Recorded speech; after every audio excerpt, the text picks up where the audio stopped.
Just letting you know. Also, the ropes over there were doing its own thing, but I think it's okay. We're safe. Chirp didn't see anything. Enjoy your watch. You watch the emotional reaction, the range of Azricus's expressions. You watch the eyebrows kind of like furrow in, go all the way up, and then a kind of confused look on his face. He just kind of nods. All right. This frog just like gives you both thumbs up and is like, okay, have a good watch. Enjoy. Rest well. We return to the adventuring party. Okay. Sneak around. Sneak. Okay, they're coming. Run away. Run away. That's the first time I've just like had fun with a match in a long time. So, last time we left off on specifically Alden decimating a plague spreader. The kind of last image that I wanted to leave you guys with was as he brought his quarterstaff down, divine smiting the creature. You kind of notice where the quarterstaff hits, and then pure white light spreads, almost as if like cracking and shattering through the visage of this zombie. As the divine smite kind of follows through, the holy and radiant energy destroys it, and yeah, at that point we kind of left off. We're now in the aftermath of the battle.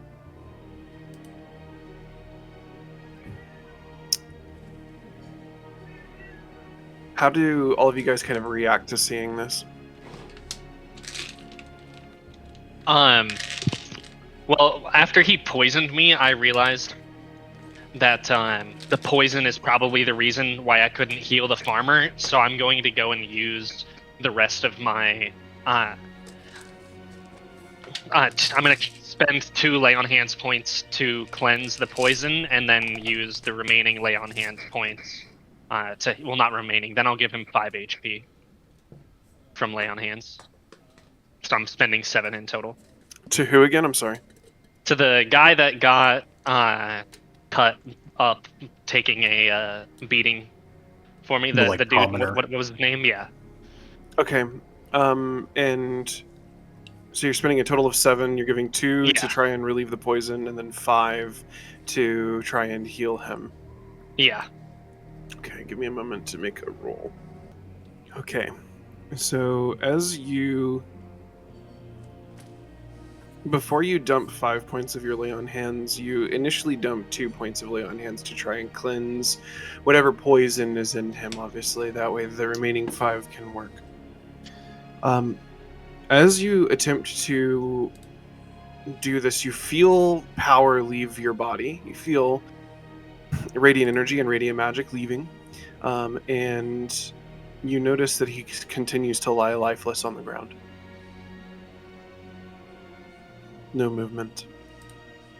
Do you continue to try and dump 5 points into him at this point? Hold on, wait. Like, I cleansed him of the poison? Like, okay. Well, I don't know whether or not I cleansed... Well, actually, no. It's a guarantee. The 2 points is a guarantee to clear the poison. You cleanse the poison from either him or potentially a corpse. The poison's no longer there. Yeah, you are correct. Yeah, if I sensed I cleansed it, then I would still dump the 5 points, even if he's like lifelessly there. Okay. You attempt to lay on hands him. At this point, remember his wife kind of drug him like away from the party a little bit. Or kind of not necessarily away from the party, but away from the battle, right when he fell. And then everybody else kind of attempted to run as well. And then you decided to turn back, I think, as well as Azricus turned back when Caelvo basically kind of like dispatched the spirit and did a bunch of damage to him. At this point, you... From a distance, go ahead and try to dump some of your lay on hands. Is lay on hands a touch spell, by the way, or is it like can you do it from a distance? I ran back to him. Okay. After realizing, and it is touch specifically. I do have to touch them with my hands. Okay, so you kind of lay your hand on him. You initially dump 2 points, and then another 5 points into him, trying to in some way resuscitate him. He might be knocked out. It's all kind of a blur in this moment. You're going really fast.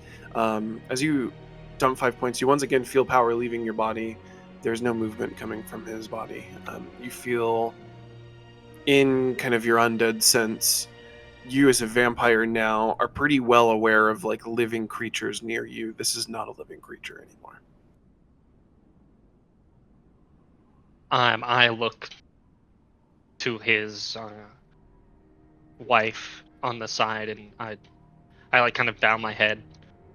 And there's nothing more I can do for him. I'm sorry. You see her kind of catch her breath a little bit. She goes, and for a moment, the air is still between you as the realization dawns on her that her husband is dead, and a single tear starts to kind of streak down her face. I'm so sorry, Soren. She looks to you now, Alden. Thank you. Thank you for trying. And she kneels down next to her husband, burying her face in her face in his now lifeless chest, as she begins to cry. While this is happening, the rest of you, Caelvo, Azricus, and Elizabeth, what are you guys up to? I know I was running away. Are you still just booking it? Do you think I would have been able to like hear the big guy fall or something? So I think Alden actually like yelled something as well as he like basically decimated this creature, but I think he would have also probably heard not only the fall, and because I mean, yeah, he's a really big guy, but you definitely, I feel like, would have heard the hit initially as well that Alden kind of did, and including the Divine Smite, considering it was a crit. I mean, he did 50 points of damage in a round. You also heard Caelvo kind of the round before that too, right? He used a Thunder Wave, which you for sure would have heard too. I imagine you would have also seen just a really bright light from the divine energy behind you and been like, wait, what the fuck? Yeah, very true. Okay.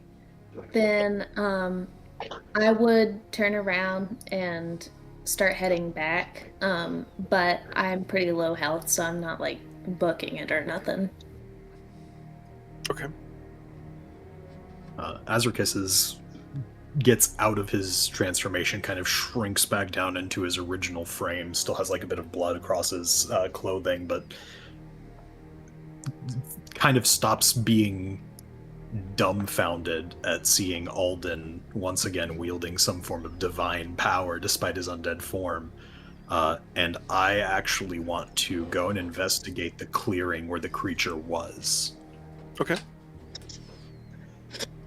Yeah, Caelvo's just whatever structure he's close to, he's kind of clinging to it. He's still kind of in shock, he doesn't know what to do, what to say. The battle's over. The husband's down. He does not want to be here anymore in this land. So you were kind of right next to a tree. So I'm guessing that you're kind of clinging on to that tree. Yeah. And then Alden kind of immediately after dispatching the creature just like pivoted on a foot and ran back to Soren to try and revive him or, grant him some kind of healing. And then Elizabeth's walking back. Azricus, as you kind of go into the clearing where the creature was, what specifically are you looking for? And give me either... First thing I would do would just be, like, checking to see if I can, like, if there's anything else around. Okay. Sniff the air, see if I can't detect if there's any undead or anything else in the area beyond the ones we've already dispatched. Okay, as you kind of move into the clearing now, you kind of like drop down to a knee, you're kind of inspecting tracks on the ground, you kind of like sniff up into the air, you're listening very intently to your surroundings and kind of your environment. I'll say that you definitely smell undeath that isn't what is near you, but it doesn't necessarily smell like it's very close. or anything of that nature, but like the land itself is kind of home to the undead, so it's nothing out of the ordinary of what you would probably expect at this point, but definitely Not like an army of the dead around the corner. Exactly. And then I want to see if there was anything in the clearing, like why they were here specifically, or if they came towards us. Okay. For that, investigation. Yeah, roll investigation. Cool. It's a -1. Ha! 7. Off to a good start. On a 7, I'll say that it seemed like using kind of your knowledge of the battle and then kind of investigating the clearing itself, it seemed like there were only 2 intelligent beings among the ones that you fought. The zombies didn't seem very intelligent. The plague spreader seemed like it could have been intelligent, and then the actual like spirit seemed intelligent to you. It seems like you guys were more or less kind of along their path, I will say. Yeah, so there's no like, they didn't come from this area, they were patrolling through or moving through, is what I can assume. Yeah, exactly. Essentially, like, you guys were kind of unlucky, right? It's not like they were kind of like going one way and then veered off to kind of attack you guys. It seemed like they were kind of just coming this way, and yeah, it's not necessarily easy to tell if they were sent towards you or maybe you guys were just in the way.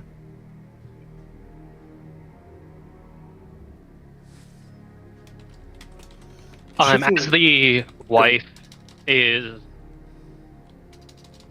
like burying her head in her husband's chest, I'm going to take one of the daggers that was given to me and cut a strip from the bottom of my tunic and tie it around his left wrist. She, as you know, she kind of feels you while she's kind of her head buried in his chest. She feels you kind of moving his body a little bit as you kind of like lift up his arm and you're tying it. She kind of looks up. At this point, she's crying. You know, both eyes are just absolutely coated in. You know, you can kind of tell the gleam of the tears and kind of the light of the night. She looks at you a little distraught. What is that? It's a symbol in my order. He gave his life for mine. And if ever we find his grave, if ever it's moved, and if ever we know, those who come after will know. You see her kind of nod in acknowledgement. Not really necessarily understanding your custom, but understanding that, like, this is a sign of respect from you.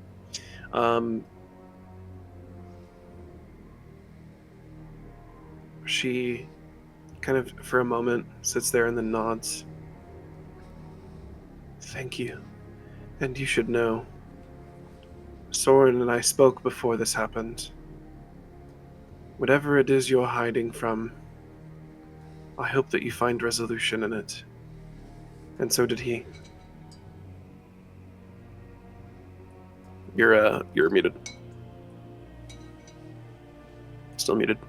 There we go. You're still muted. I pull my mask there off. There we go. You're good now. Can you hear me now? Yep. Yeah, okay, so I pull my mask off. For a moment, her kind of instinct is to recoil from you. Vampires are the devil in this land, and you kind of understand that. But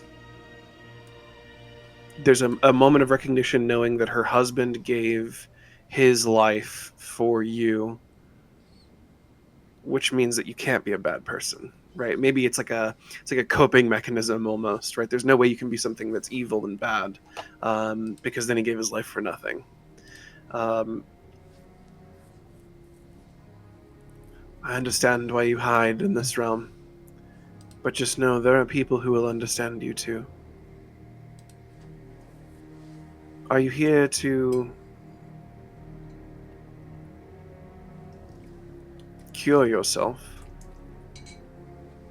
she kind of notices your teeth and your, I'm assuming, kind of red eyes at this point, your paler skin, no real blood kind of coming into it.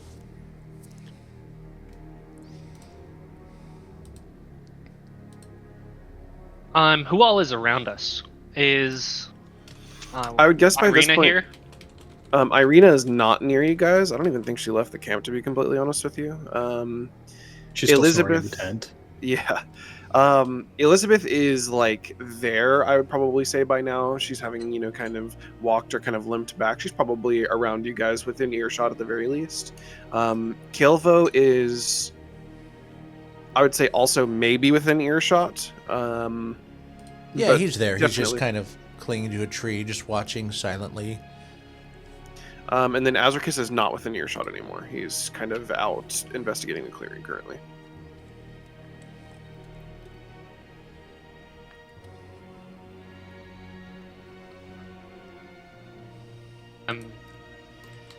She asked me, like, are you here to cure yourself? I kind of whisper to her.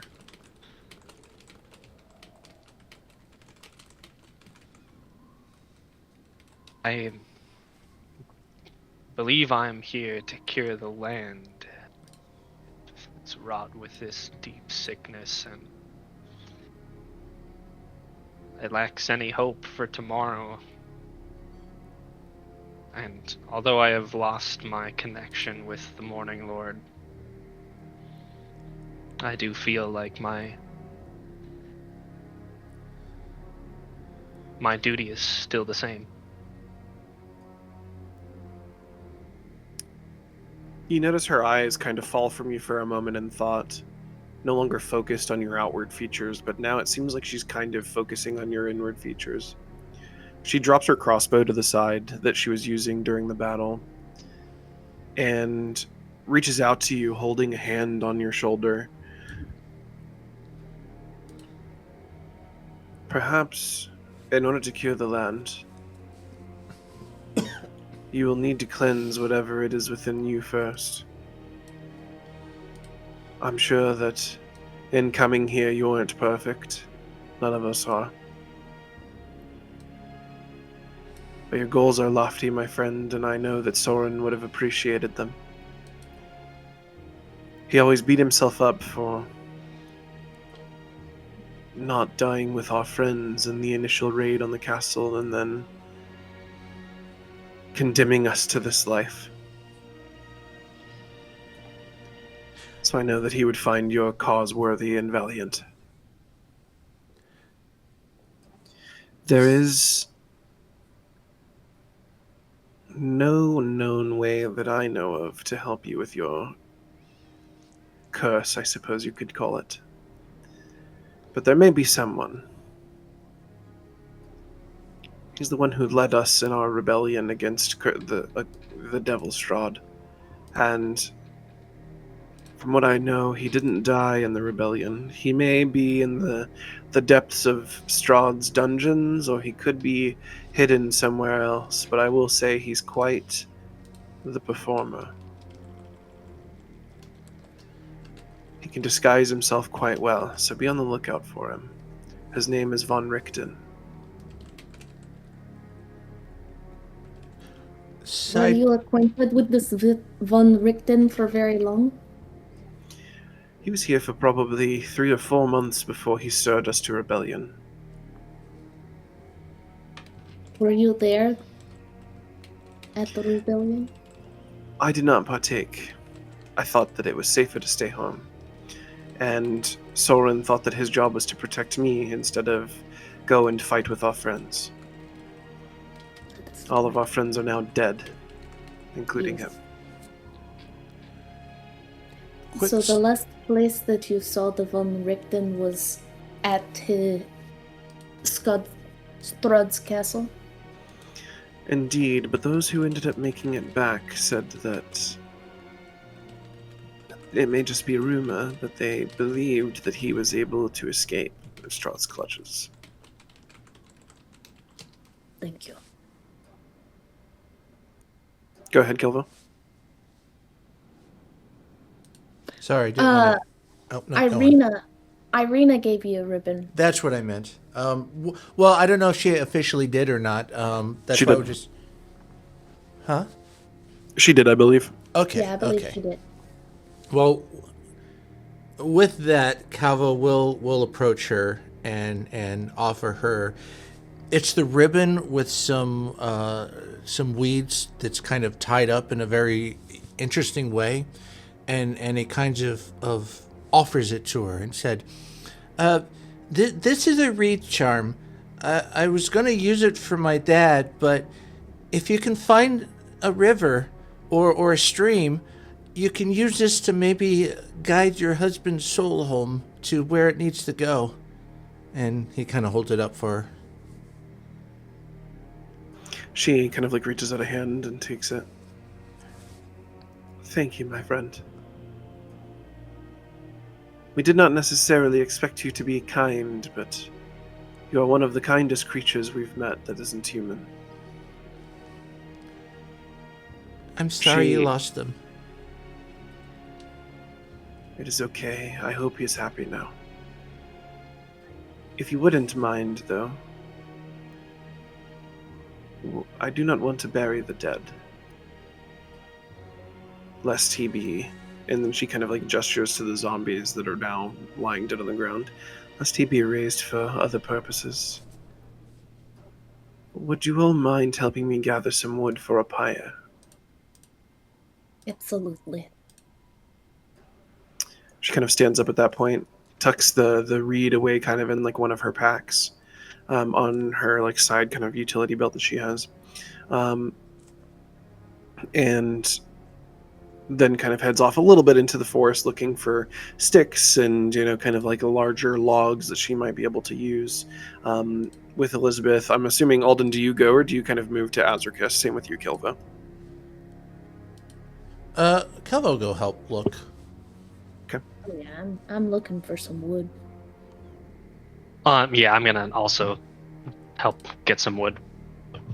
Okay. Azricus, moving back to you now as we kind of shift away. You see them kind of moving off into the clearing a little bit, gathering wood. You've kind of determined at this point that you are, you know, kind of quote-unquote safe, and that this wasn't potentially a directed attack at you guys. As you turn, you kind of see them moving.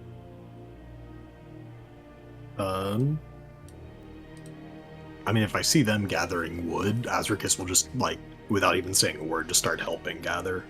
But I do want to, because we were looking for other Barovians who were supposedly missing out here, right? Mm-hmm. So I'll start gathering wood, but I want to primarily keep an eye out for that now and see if I see anyone wandering, like, around. Roll. Give me another investigation check.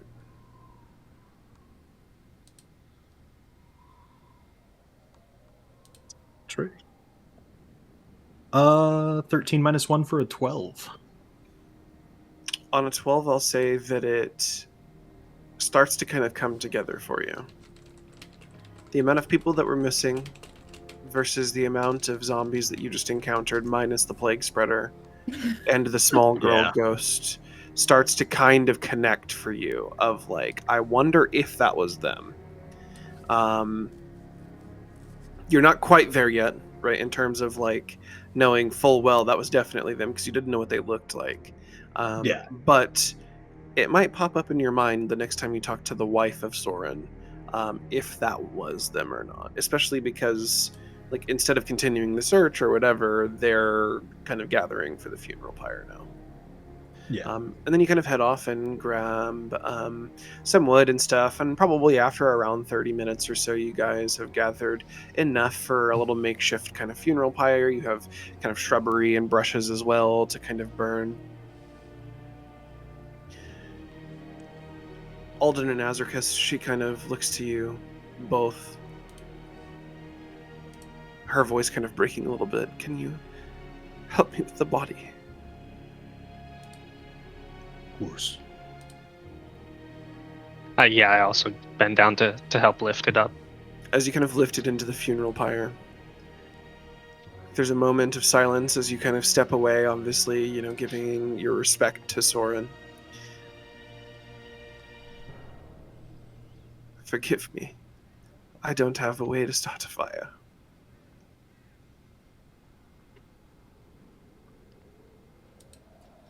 Do any of you? Caelvo. Oh, sorry. Caelvo. I'm gonna bend down. Oh, go, Caelvo. No, you first.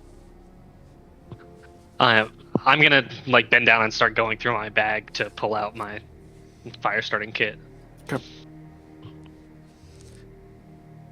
Caelvo grabs one of the branches and just kind of blows on the end a little bit, kind of practical magic style, and the end kind of lights up as he casts prestidigitation to light a small flame on it, and then kind of hands it over.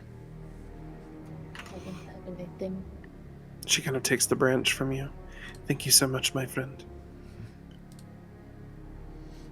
She walks forward and kind of says one final goodbye. I will see you in the next life. And then drops the branch onto the pyre. It takes a moment, but then the pyre begins to kind of ignite, and you see the fire spreading through the pyre before eventually the body and the pyre are engulfed.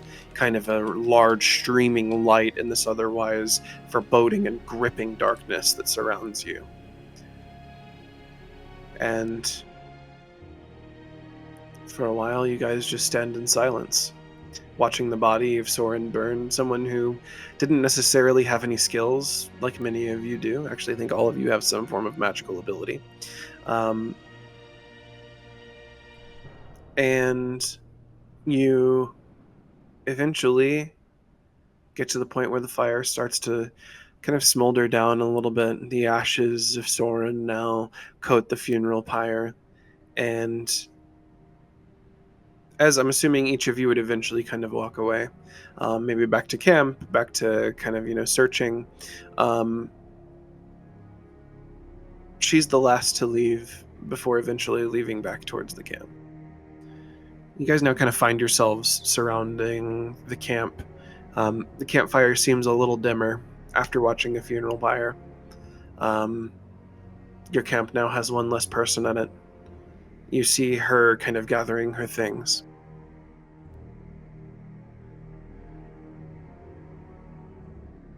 It is still dark out, by the way. You will stay for the night. I have a home that I must return to. It is just over the bridge. And I don't really have a reason to be out here anymore. If Strahd comes, then he will. Well, apparently he can't enter unless you give him permission, so don't give him permission, okay? Indeed, and hopefully it'll never come to that. I wish you well on your journey. Thank you, my friend. Before I leave, you all seem like newcomers to this land. Is there any questions that I can answer for you?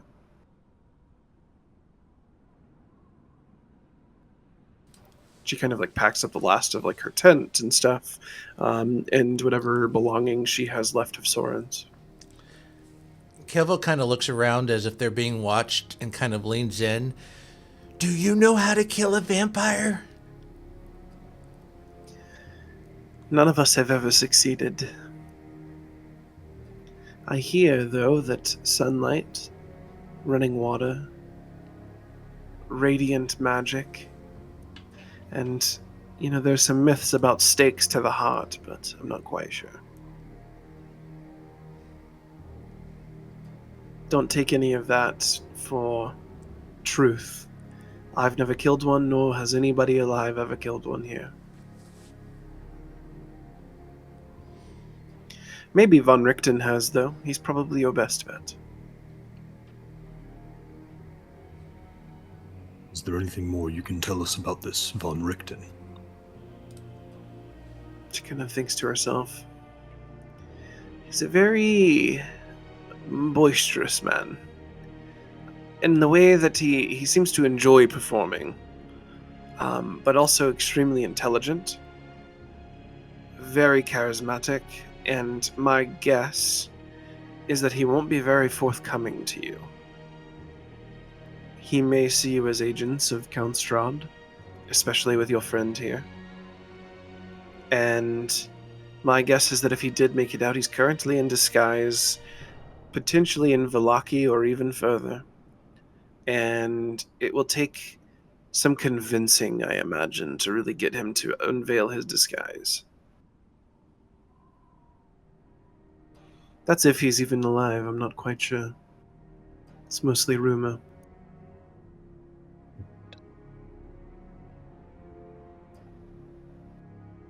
You know, he did have a journal that I heard was left in that creepy haunted house. But I don't know how it even ended up there, but rumor has it that it is in that house somewhere. None of us locals want to go in there, though, so... No, that house Do you is know very if he went creepy. in there? Indeed, he frequented that place. Frequented. Indeed, he said that it was in some way connected with Count Strahd in the land.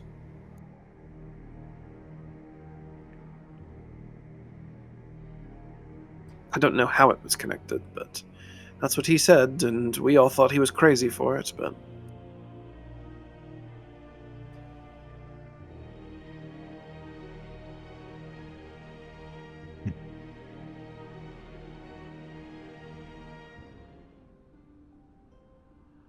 Thank you for your forthcoming answers. You're very welcome, my friends. And please do stay safe. The forest is not a great place to be. You as well. With that, she kind of gives you a nod and heads off. You kind of see her walking away until finally she disappears into the darkness of night towards the bridge. And until she's out of your eyesight, she is safe. As all four of you now kind of sit around the campfire,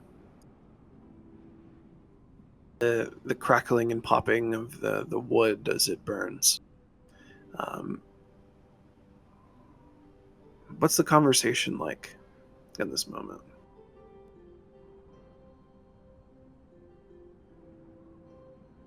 Azricus is very visibly just like watching Alden. Alden has his mask off now. Still, right? Yeah. Yeah, my mask is still off. I am staring deeply into the heart of the fire in front of us.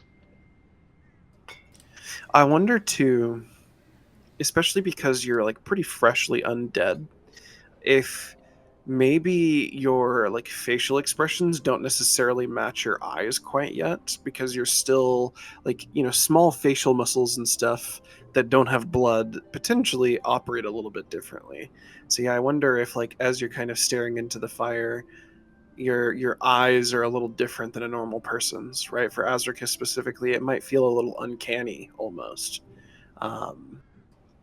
This is still, to your knowledge, the same Alden, but he does look and feel a little different.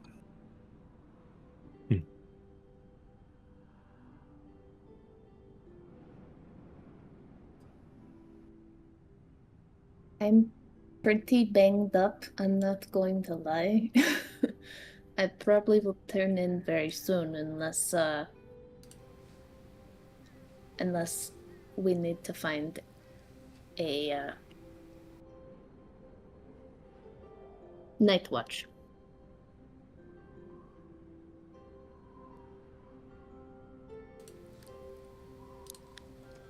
I guess think that's you're fine. Go ahead. I was just gonna say, I think you're fine. I'll take the next watch. Make sure Irina is still alright. I will. And Elizabeth will sneak off, presumably to her tent. Okay. Caelvo, Alden, Azricus, you now three sit around the fire. Alden kind of staring deeply into the fire. Azricus kind of trained on Alden, potentially trying to kind of like suss out what he's feeling in this moment. Caelvo, what are you kind of up to in this moment? He's just mentally exhausted. Fortunately, if you look over him, he doesn't have any injuries, which is surprising. But he's not bothered by Alden. He's more bothered by what he allowed Alden to become. So instead of going off to the tent or going off to find some place to sleep, he'll actually curl up at Alden's feet and just kind of fall asleep there next to the fire. Okay.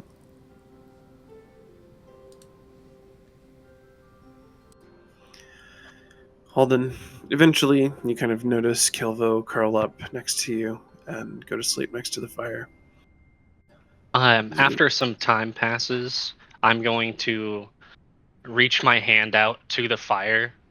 Like, if Azricus was looking at me, I'm sure that he would like pretty fairly easily be able to discern that like I'm testing to see if I can still hold the fire. I reach my hand in and pull back as soon as I can feel like the singe of like a dancing flame. Okay. I'll say that you notice before you had almost kind of trained the skin of your hand, right, to be calloused towards that. You could hold a, like a burning kind of coal in your hand for an extended period of time. And like, sure, it wasn't necessarily the most comfortable thing in the world, but you could easily do it. Now you notice that without blood flow and living tissue in your hand, the skin on your hand scorches a lot faster. The flesh itself kind of burns away faster than before, and even faster than kind of a normal person, like if Elizabeth or Azricus or Caelvo tried to reach in and do it. It burns away a little faster because of that. That kind of callus that you had there no longer exists. You still, I will say, like probably feel similar kind of pain that you did before, but it definitely hurts a lot worse. Azricus, what do you do when you see him do this? You're not back to what you were before, are you? It's different. I don't really know. But I feel this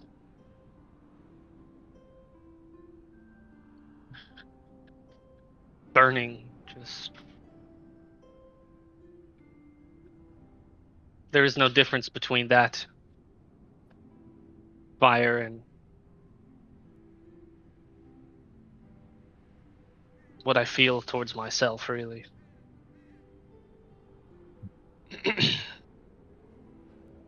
I like kind of dust off my hand where I had gotten burnt.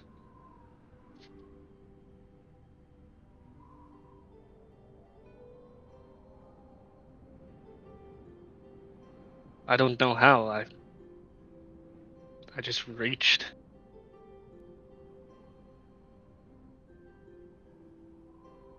I reached out and the light was there.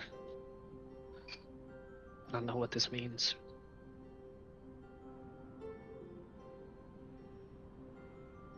Never have I, nor anyone that I know of in my order, heard of the undead capable of wielding radiance.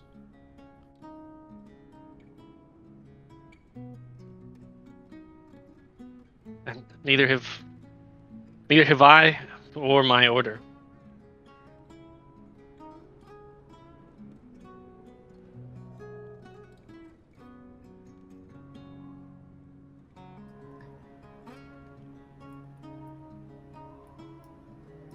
Elizabeth, as we kind of shift away from them and you find yourself asleep in your tent and dreams take you now, you kind of noticed, by the way, that your party member never got up. Not a single time. She seems like she's unstirred from the moment that you woke up. Mm-hmm. As dreams kind of take you, in your mind find yourself in what can only be kind of described as a blank canvas. You see kind of like smoke and fog kind of thick around you. A mist kind of lays at your feet. You can't really, as you look down, you don't really see your feet necessarily. There's a moment where you're alone and you're just kind of in the middle of this white, kind of off-white gray expanse of mist before a large, looming and towering figure now stands before you. In the mist, you see nothing but yellow eyes staring down from potentially around like 8 to 9 foot down to you. Still silence in the air. Before, almost as if coming kind of from your mind, it's not like your ears are hearing it in your dream, it feels like it's coming from inside of you.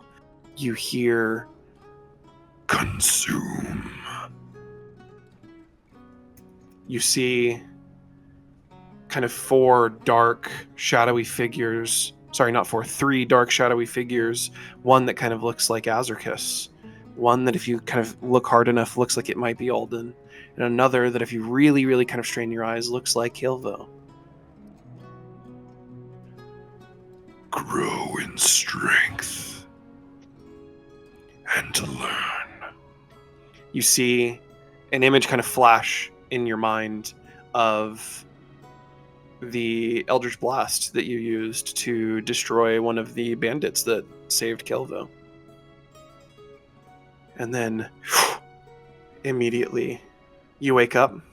There's like the cold sweats from your dream now kind of linger on your forehead. You kind of look around. The light is a little dimmer outside from the flame, kind of barely being tended, obviously. You can tell that most of your party is probably asleep at this point before you go back to sleep. But as you kind of roll over, you feel just a very slight burning from the tattoo on your shoulder.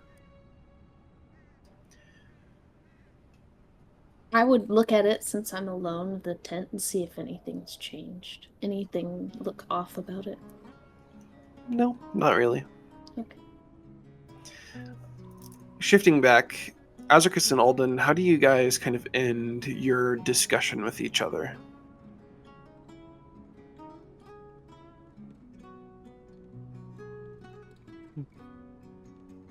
I just kind of lay down,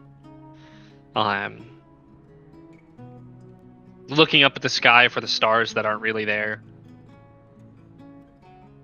really trying to like take in what just happened.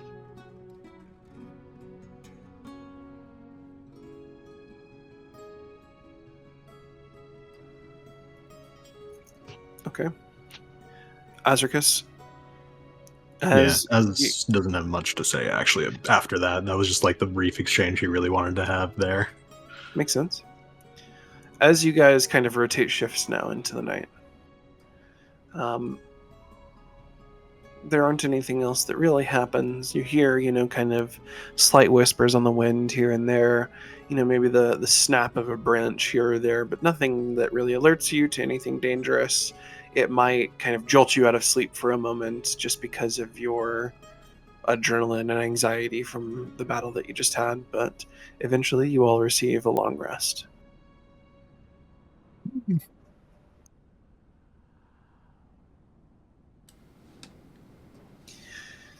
And as morning approaches and dawn kind of takes whatever form it really takes in this kind of realm where the sky is blotted out by a mist, light returns to the land once more.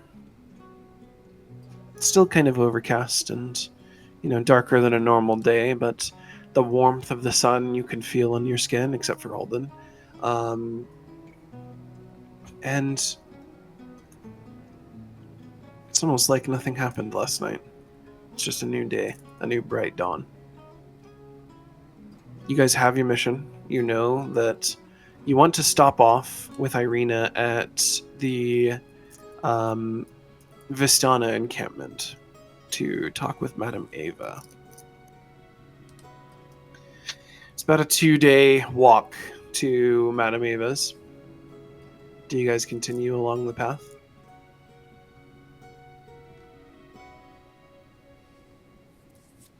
Yeah. Yeah, in the morning when we do wake up, I'm gonna go to the pyre where we burned him and sift through the ash and try to pull out a coal if there is one left. Yeah, I'll say that you definitely... It's not like a burning hot coal by any means, but there's definitely coal there. Okay, yeah, I'm gonna take one and put it in my bag. Okay. And then go back to the party. I'll say that kind of like as the party is wrapping up the camp, right? You know, Elizabeth is like folding her tent with the help of Azricus, Caelvo, and Irina, and everybody's kind of, you know, packing up. You put out the fire and stuff from the night before. While all of that's happening, that's kind of when you go out and grab the coal. So by the time you get back, everybody's kind of packed up and ready to go at this point. And Caelvo shares one of his family meals with the group. I think he's got 3 left at this point. Okay. You guys all have kind of a nice meal before taking out, or excuse me, before taking off. At this point, probably the reality that last night was real kind of sinks in too. It's always nice to wake up from something bad happening, and for a moment, just a moment, it feels like whatever bad that happened wasn't real, and then reality kind of sinks into you again.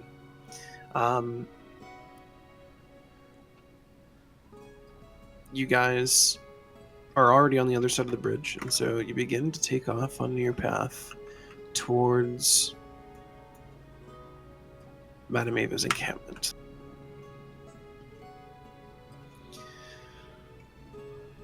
As you make your way through the woods, I need to make a couple of rolls here. Yeah, as we're like walking down the road too, I drink the blood from my third and last rat that I had. And then kind of toss it to the side of the road. You know, that's Hold still on, good meat. Actually, hold on. Let me do a dice roll real quick. See if I toss it or what I do here. Azricus just pipes up. You know that's still good meat, right? I could have eaten that. I don't know if you'd have want to have eaten that. I've eaten worse. I could have made jerky. Okay, so I don't throw it to the side. I wait until we like have a chance to like stop for a moment, and I just basically dig a shallow grave and put the rats in there, and then sweep the dirt back over it. Okay. On this cold morning, as you guys are walking along the road, morning kind of turns into midday. You notice that the sun is highest in the sky of where it would be if it could ever make its way through the mist. On the road ahead, it's kind of like lightly forested around you guys. It's not super dense or thick forest, but it is relatively lightly forested. You notice what appears to be 5 people walking along the road. You hear kind of quiet cries. A coffin sits on 4 of the members' shoulders, with one person in the front, hood on, speaking kind of rhythmically as they walk down the road opposite you guys. So it's as if they're coming from Serpool towards Barovia, whereas you guys are kind of leaving and heading that way. What kind of attire are they wearing? The 4 people who are carrying what appears to be now a coffin are wearing just kind of general peasant clothes. They look like peasants. The person in the front is wearing more kind of like religious garb. He has his hood on still, but it's more religious garb. It's kind of finer clothing. It's got like embroidery down, kind of the side of one of his robes. And as you guys kind of approach, Azricus, you hear it first, and then the others begin to hear it as well. He is definitely preaching, saying different prayers to the Morning Lord as they continue down the road, getting closer and closer to you.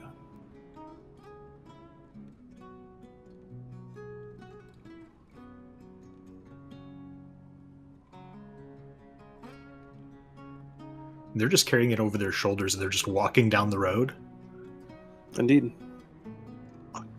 Towards Barovia, I'll say. Yeah. Does We didn't pass any, Did we pass a graveyard on this road? There's a graveyard in Barovia, but not on the road, no. Does it look like fucking the long. coffin is super heavy or super light? To them, it looks heavy.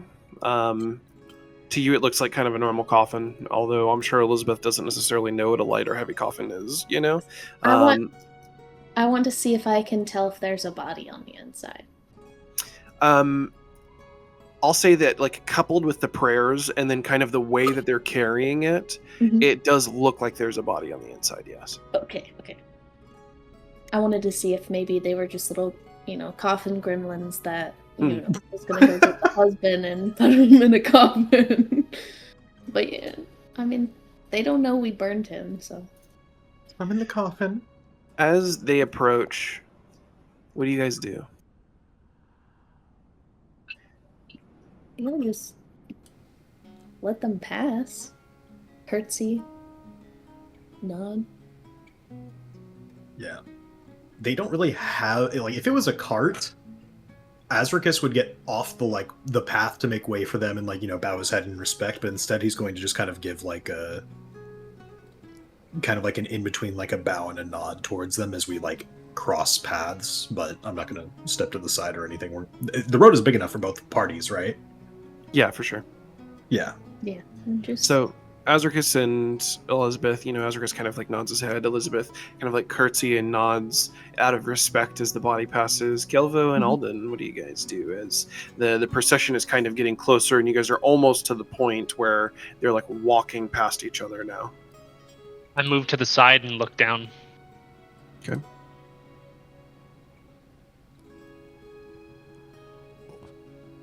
Walk safe and be careful, okay? And he'll kind of step to the side and kind of bow his head in respect. Okay. You notice as they get closer, the peasants are extremely malnourished. Skin and bones. It looks like they're struggling with this coffin.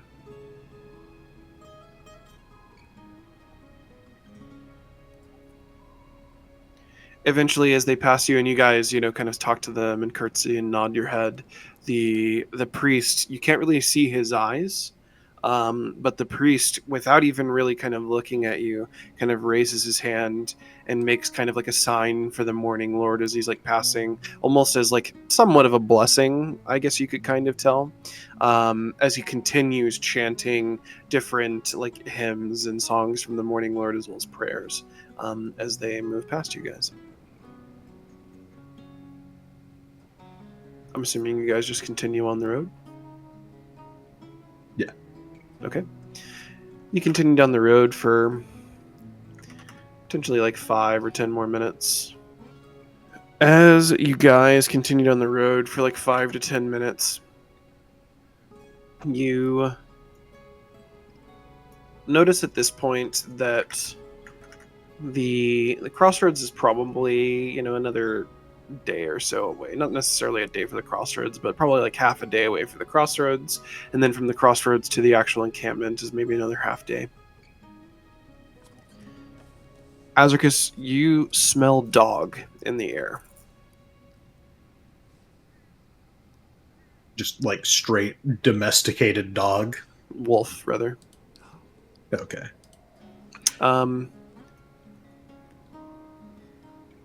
Alden, I'll say that next you're kind of the one to hear the snap of a branch. Azricus, you hear it as well. As when you look over, you see a wolf walking parallel to you, kind of eyeing you. It's not charging or anything like that, but you do see it kind of walking with you. It's kind of weaving in and out of the trees, and continuing to kind of keep pace with you. Azricus is going to grin at it, just like baring his teeth, essentially. As you show off his like tusks. As you kind of like, almost in a way kind of challenge the wolf in a way. You hear the snap of a branch behind you. And as you're kind of turned this way, the snap is back this way, and you kind of turn, and there's another wolf keeping pace with your party on the other side of the road.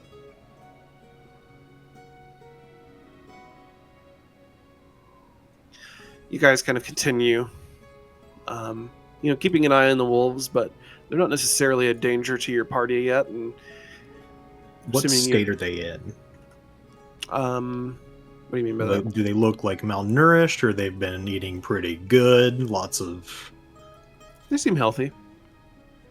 Okay. Their coat, has kind of a shine and a sheen to it. They don't look weak by any means.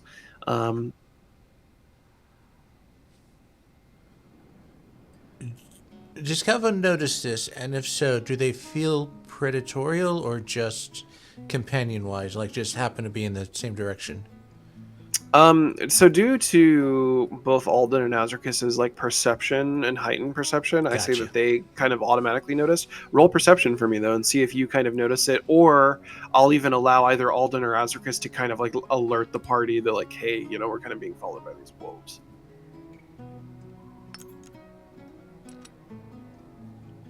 Well, that's a 15 perception anyway, but... Okay, yeah, you definitely notice first, you probably notice maybe just a little bit after Azricus and Alden, but then, as you kind of notice them looking off to the side, you also kind of look off and eventually see it. And then he wants to know if they're being hunted or if they're just happen to be there. I'll say that in the moment you don't feel an immediate threat from them. Okay. As you guys kind of continue on down the road,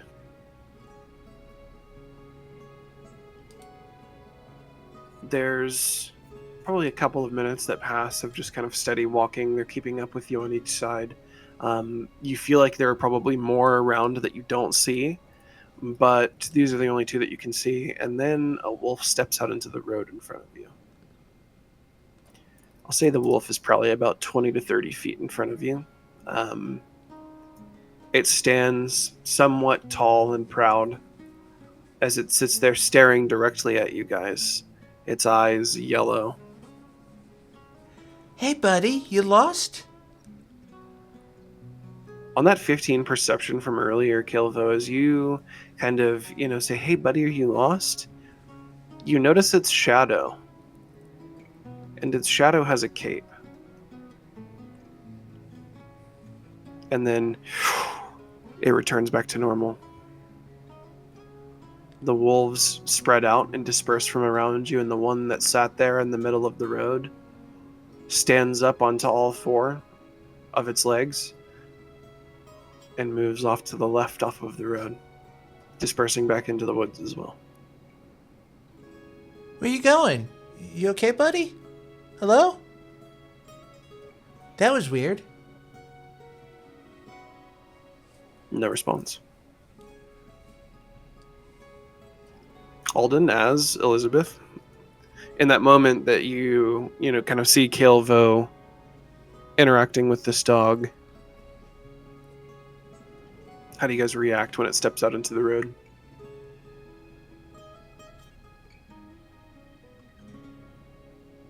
When it steps out, and you said it kind of like stood to its full height. So when it stepped out, it kind of sat down on the ground for a moment. It's still sitting tall and proud and kind of watching you with its yellow eyes. And for just a moment, its shadow had a cape. And then Caelvo's kind of sitting there trying to talk to it for a moment, and then The shadow returns back to normal, and you see the wolves disperse from around you. That one is kind of the last one to disperse, and it stands up onto all four paws, stares at you for just another moment, and then walks off into the forest to what is your left, kind of off into the woods.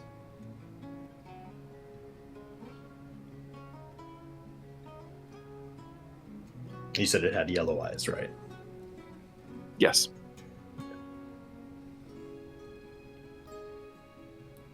Wish there would be like one night where there was some not creepy stuff happening to us on the way to somewhere. That'd be real nice. At least we're not being hunted right now. I would say probably Alden has a high enough passive well, actually, I don't know what your passive perception is anymore. Anybody with a decently high passive, like, wisdom score for insider perception would have noticed that Az probably was a little almost nervous or anxious.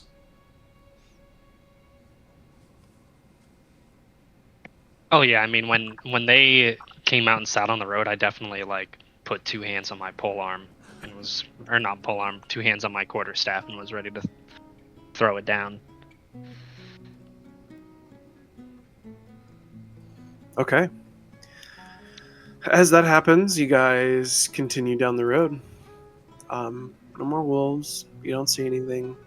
You eventually get to the point where it's starting to become evening, and camping is potentially a better option than continuing through the night. I'll say that based on the directions you've been given, you think that if you were to continue through the night, you'll probably end up reaching there by next morning, though traveling the roads at night isn't exactly a good plan, but it's up to you guys. I'll start if we keeping get an down or eye. not, like, we always get something that comes out at us, so, like, kind of feel like we should just go. Whenever things come to us, at least we're not walking into their traps. That's fair. And if I we go control where that there's a other little people, we might risk getting them hurt, like that nice couple back there. That's fair. And I'll start keeping an eye out to see if I find any places that look like they would be good to bed down in or rest. Okay. So is the goal, just to be clear, is y'all's goal to try and push through the night? No. No. Okay. No. Okay, fair. Once again, Azricus, this is a pretty like lightly forested area. It's not super dense or thick or anything like that. So there are definitely like clearings. And in order to get to kind of like really thick forest, you'd probably have to go out a little while further off of the road. I'm probably looking for more like little crannies between hills, or like little sites that are hidden from like the main thoroughfare with like a hill or a rock, or things like that. Just kind of like more of like a hidden area for us to camp out. Okay. Does As you Irina guys have a preference? Irina's just kind of there. Gotcha. She doesn't really want to even be there with you guys, to be completely honest with you. But yeah, she's kind of here almost a little against her will and more for her brother than anything else. Just think of Irina as that. I can say this as I was one, the little emo kid everybody ignores in the corner, and that's basically what she is. Yeah, she's gonna just like hate wherever. Time. Yeah, she's gonna fucking hate wherever you guys go. Honestly, Yeah, so it she doesn't matter. give a shit. As long as she has her 10, she's fine. Exactly. Even then, she's like kind of fine, There could really use some more pillows in there. Yeah, exactly. It's like not as comfortable as she would like for it to be. Yeah. You guys, eventually, I'll say Azricus, you kind of find It's like a little bit tucked away from the lightly forested area. It's kind of on the edge of where the forest really begins to kind of get dense. There is, somewhat of like a little hill that kind of drops off, and then it kind of gets into the forest. So if you guys were to set up kind of shop there, it would be away from kind of the main thoroughfare of the road. Yeah, I don't want to be like far from the road. I just want to be hidden from the road. I'll say that this is probably like the best we're gonna get. It's the best you've seen so far, and it's probably like 100 yards from the road. It's not like super far. Okay. Yeah. And like within that 100 yards, right, there's like trees in between and stuff, but it's like lightly forested, and then you kind of get to that 100-yard mark where it kind of drops off into a hill, and then the like trees begin to kind of get thicker, and you can tell that if you were to go another football field away, you would definitely be in like dense forest. Right. Okay. Azricus kind of spots this area, and as you guys kind of move towards that area and begin to kind of set up shop, you notice it's evening outside. The cold, icy grip of the air begins to kind of settle as the sun's warmth goes away from you. And eventually night takes over. You guys have your camp kind of set up, your tent set up. Irina, once again, kind of almost indignant of Alden, kind of goes into the tent and leaves you guys mostly alone. You can tell that while, yes, the punishment that was met by Strahd to Alden made her happy, she doesn't like Alden by any means. And while she may respect Elizabeth or Caelvo or Azricus, she doesn't want to be anything to do with Alden.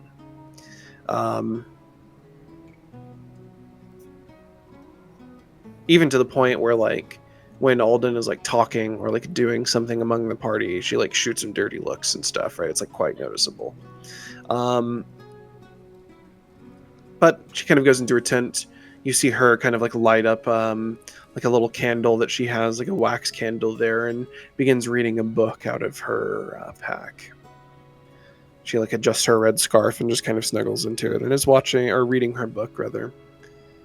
For you guys, as you all kind of gather outside now, the four of you, you know that your journey is probably about 12 hours away, but you also know the dangers that the night carries. What do you do to kind of set up your camp for any kind of defensive measures necessary? Or do you just plan on keeping watch again? Definitely going to be keeping watch. I think that's just something that Azricus is going to want to have done regardless. For sure. Yeah, Caelvo has become like a Velcro frog. He's just, if Alden is setting up camp, he'll stay there because he wants to help defend him from anything else. So Caelvo is making himself Alden's defense.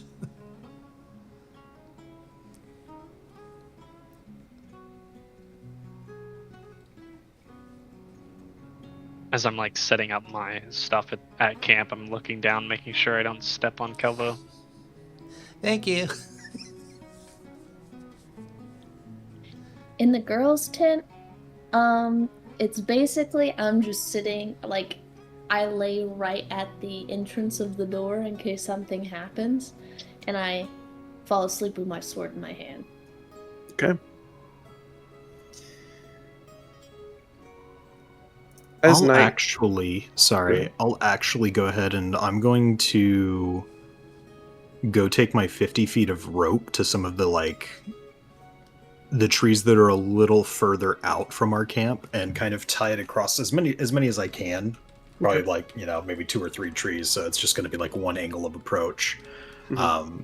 I'm going to take like some spare twine or like little like threads or little strips of leather. And I'm going to tie like little clusters of what do I have for currency? Where's my coins? 2 silver pieces, right? Cool. I thought I had copper, but I guess I don't know. But I was just gonna like try and like tie things together to make noise if something like stumbles into it. Yeah, like kind of an early alert system. A little bit, yeah. Okay. It's very rudimentary. Yeah. And then Caelvo, you have, you're able to have your little friend watch, correct? Yeah, Chirp can go around and just keep an eye out. I was going to wonder if you could have him watch the road overnight. Yeah, he'll look out the road and it's like, don't talk to strange dogs, okay, Chirp? Okay. Chirp will watch and let us know. How does that work while you're asleep? Well, he is a familiar, so if I'm awake, I can see through the familiar, but if I'm asleep, the familiar would actually have to come back and probably, like, tongue me in the ear to wake me up. Okay. So the familiar has its own... Well, I mean, like, obviously it has its own kind of, like, consciousness and stuff. Yeah, but basically, it's just a fake creature. When you're on watch, you'll be able to see through its eyes if you choose to or not. Yep. And then, obviously, when you're asleep, it'll come back. Or it can help the others, right? And, like, kind of come back if they're on watch. Yep. Okay. Great. So we know that Elizabeth and Irina have bedded down now. Elizabeth is kind of like, sat up next to her tent kind of door. Alden, Caelvo, and Azricus, who's the first to take watch as the other two decide to go to sleep? I pretty often take the last watch. I'll take first. I'll get Chirp in position and watch, and then I'll hand it over. Okay. Sounds good. Grog. As night in Barovia befalls you, and Alden, you come to a resting position. I don't even fucking know how vampires sleep, honestly, but you come to a resting position. Yeah, you've got your kind of like coffin position going. You've got a little bit of dirt from your burial site with you. Azricus, you find a spot and end up going to sleep as well. Night's grasp begins to take over Barovia in this unforgiving and genuinely terrible land. You find that the woods, Caelvo, are almost too quiet. You're almost used to the whispers on the wind now. There's no insects, there's no wind, and even the fire crackles softly, almost like it's afraid.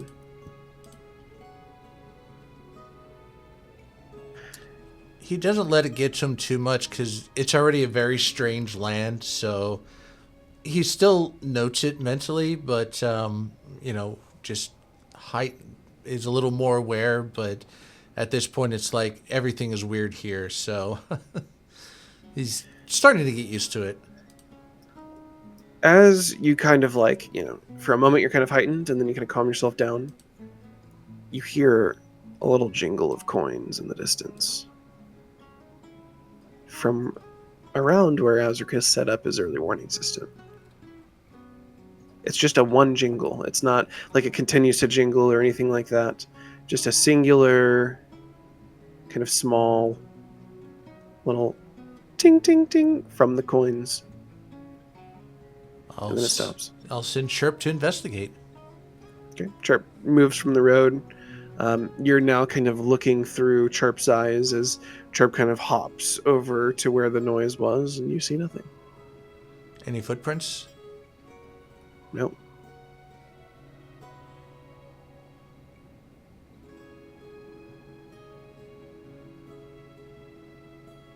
Okay, I'll have him circle that area a little bit before going back to the road. Okay. He kind of circles for a bit. Nothing happens. And then eventually goes back to the road. You kind of settle back into your watch. Thinking maybe it was the wind, right? Surely. There's some logical conclusion to this. It couldn't have, been just that they did that on their own, right? Or maybe one of those nice doggies. He doesn't know. It could have been one of the dogs brushing by it, but Chirp just didn't catch it, right? Mm-hmm. For a moment, you sit there. I'll say even up to 5 to 10 minutes, you sit there and nothing happens. And then after about 10 minutes, you hear the jingling of the coins on the rope again. Just once. So Caelvo will release his view from Chirp for the moment and just watch in the direction that sound was being made. He doesn't want to react too early because it could be the wind, it could be a squirrel, even though there's no noise. But he'll just keep an eye in that direction, and use his own senses for the rest of his watch to just sense if anything sounds like it's approaching, or he sees anything, or anything like that. You do see something when you look over there. For a moment, you see what looks like a small frogman with no mouth. And then it dips behind the tree, disperses from your view, and you don't see it anymore.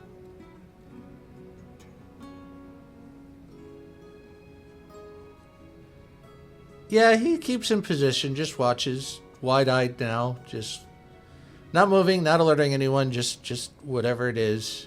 He probably wouldn't recognize it because he doesn't know a lot of Bogcallers beyond some of his villagers, but he'll just keep watching. He's on edge, but very alert now. As you're sitting there watching this tree disappeared behind the other tree that the rope is tied to, you see something kind of peek from around the corner, and it's once again another frog person with no mouth. Its mouth is completely not shut. It's as if it never existed. Mm-hmm. It peeks kind of from around the corner. You see kind of its frog hands kind of reach around the tree stump for a moment, and it kind of looks, and then it goes back behind the tree. Hello? I'm Caelvo. Are you lost? He'll call out gently, try not to wake anyone, but he's not going to go over there by himself. There's no response.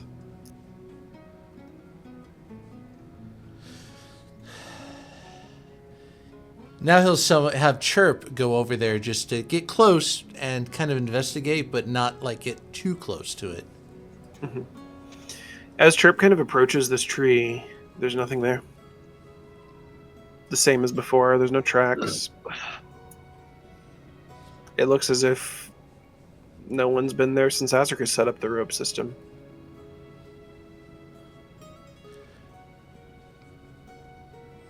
We're gonna try to help the land as best we can. So if you're a restless spirit, try to get some rest, okay?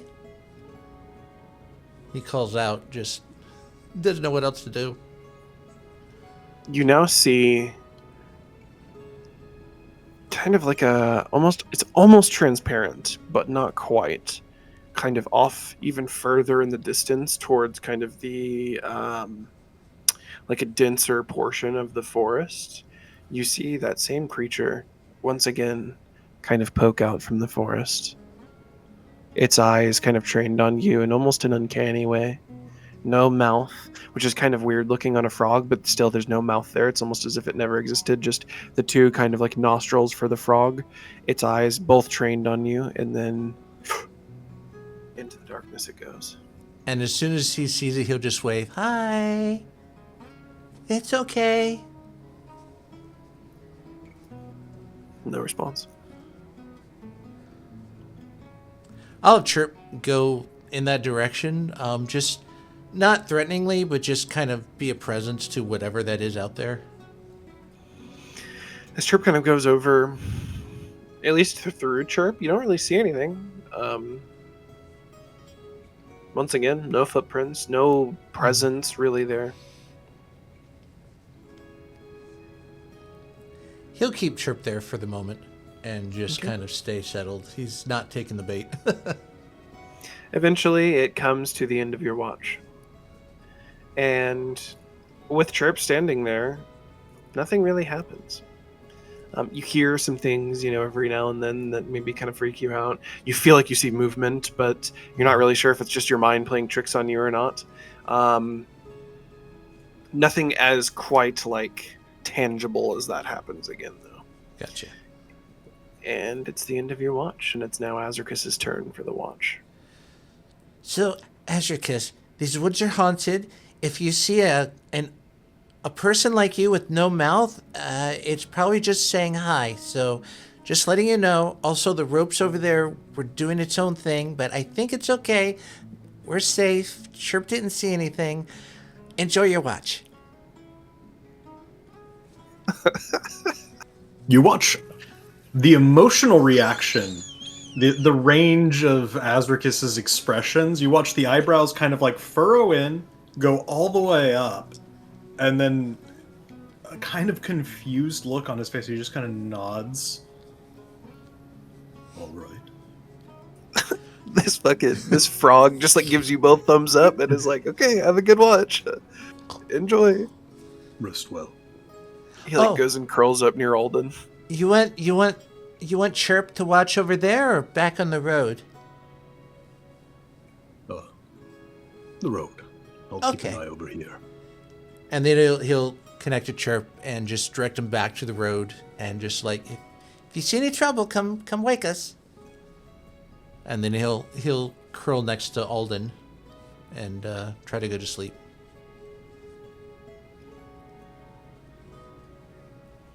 As Caelvo eventually drifts off into sleep, Azricus, you begin your watch with quite the tale spun for you. What's kind of the first thing you do? You said that you're going to kind of watch into the depths of the woods, right? With Chirp over towards the road. Yeah, well, I mentioned like I would keep an eye in that direction. Yeah, fair. Probably about half an hour passes as you're kind of sat there, fighting off and staving off sleep. And you hear the jingling of 2 coins. Kind of probably was like standing up, stretching, trying to ward off sleep, and then just like pause mid-stretch, and I'll just kind of... I'm just going to kind of watch in that direction for the time being. Is there anything out there? Yeah, as you're watching out there, you see a large green orc peer from around the corner at you. You see it's kind of like longer, almost like it's got claws on its fingers, kind of like reach around for a moment from the tree, half of its body kind of sitting there. It stares at you for a brief moment and then disappears behind the tree. The brief moment that you had to look at it, it kind of looked like you, with no mouth and its eyes sunken in.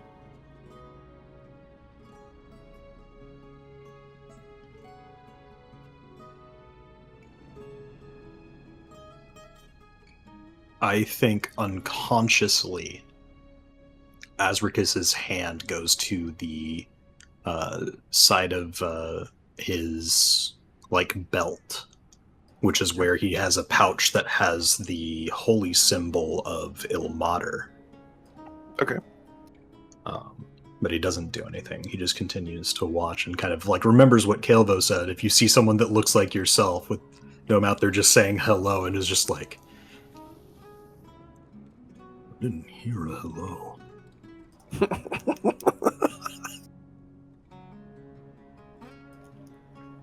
As you're are you sat there watching the tree still? I'll probably watch it for like another 30 to 40 seconds before starting to like kind of look around in other directions. But now that it's going to be like on my radar, so every like minute or so, I'm probably going to go back to looking at that tree unless I see something else. I'll say that like about 5 minutes later of you, kind of still patrolling around the camp a little bit, getting up, stretching your legs, walking around, you every now and then kind of snap back to that tree to kind of, it's one of those feelings where like you feel like you're being watched from there, but there is nothing there every time you look. One of the times that you're turned away from it, you hear the jingling of the coins again. It's just a quick little, like, it's like something brushed by it really quickly. Turn back to look in that direction. Do I see myself mouthless over there again? Yeah, this time though you're a little bit further out from the tree.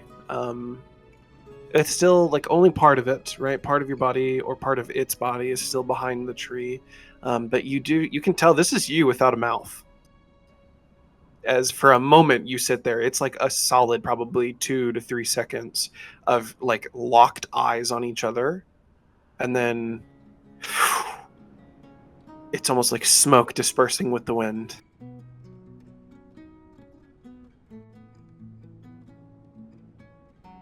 Smoke or mist? Mist.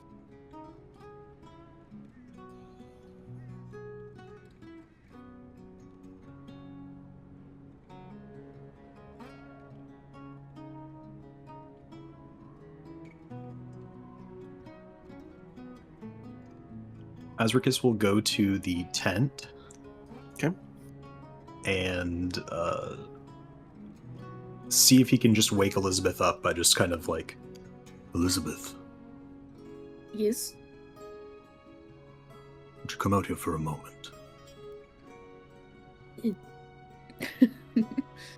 just gets out of the tent, all grumpy like. Sorry. As you exit the tent, Elizabeth, let's take our break there. okay.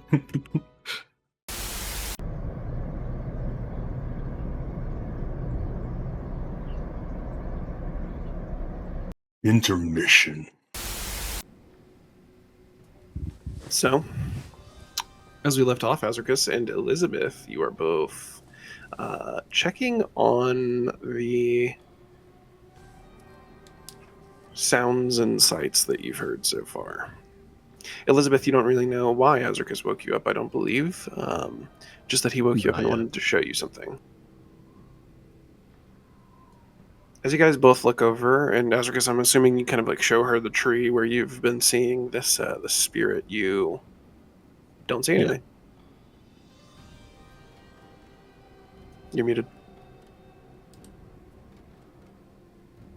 I don't see anything. Nope. There's nothing there, Azricus. No, not right now, but it's been popping up every so frequently, and Caelvo mentioned seeing something similar. We see ourselves without a mouth, curiously. Without a mouth? That doesn't make any sense. Imagine just skin stretched across. I don't really want to. Right.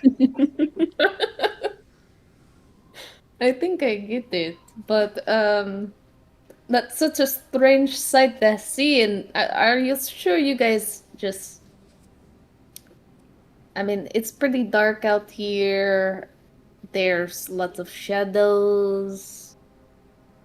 I mean, you could have just seen something weird. It seemed to disperse into mist. Did it try to harm you? Not as of yet, and Caelvo mentioned it, and it didn't approach either. Did I was it just try curious to if come you in would our see- barrier? Not yet. I don't know if Caelvo, he didn't mention how close it got. Then I don't see anything. Do you see anything? No, I was hoping it would pop up again and you could see if you saw me or yourself, if we were both present. Well, I guess wake me up if you see it again. And I go back to bed.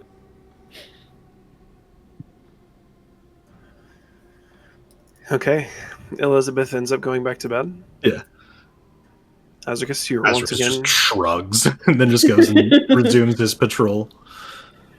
As you're kind of patrolling this time, Azricus, you hear the kind of like jingling of the coins again, but as you go to kind of like turn towards where they are, you don't see anything at where the coins are, but you could swear as you turned, you saw yourself kind of poking out from a tree, no mouth, in the denser kind of side of the forest.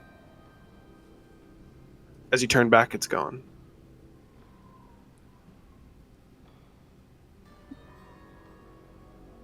And the denser forest, is that like immediately to like 10, 15, 20 feet past like the perimeter of our campsite, or is it like more like 50? It's like 10 to 20 feet past your campsite. Yeah, it's pretty close. Okay. I'd say it like as you kind of turn, and it's one of those things where you kind of like catch it out of the corner of your eye, kind of in the blur of like moving. It's closer where it is now than where it would have been, kind of where your like rope trap was set up at. Yeah, because I intentionally put that like further out. Yeah, but it is on the other side of your camp, which is kind of interesting.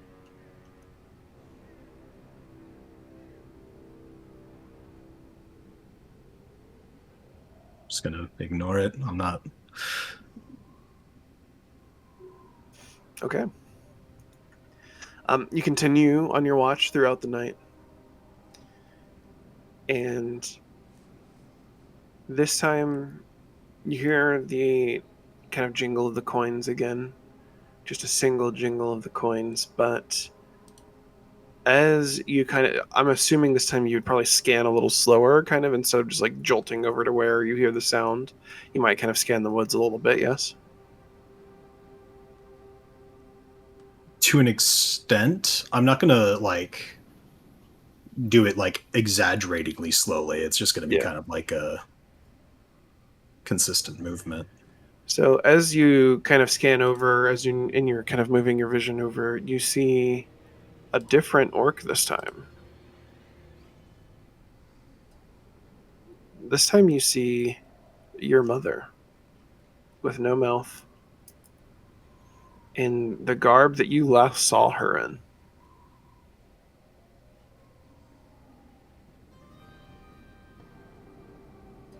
Kind of poke out from the tree.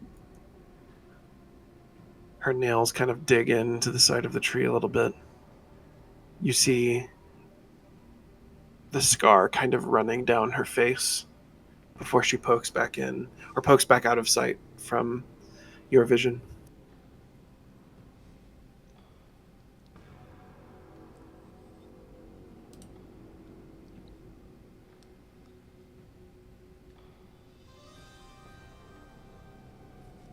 Even after it vanishes, Azricus is just kind of staring at that spot for like another 15 seconds before he kind of like blinks and looks around again.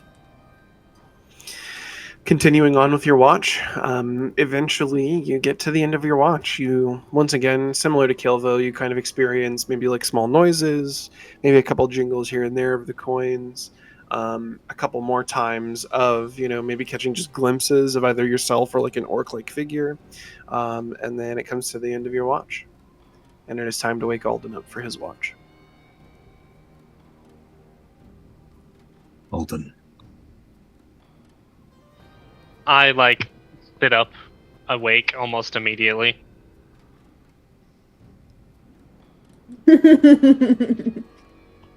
Uncannily fast at that.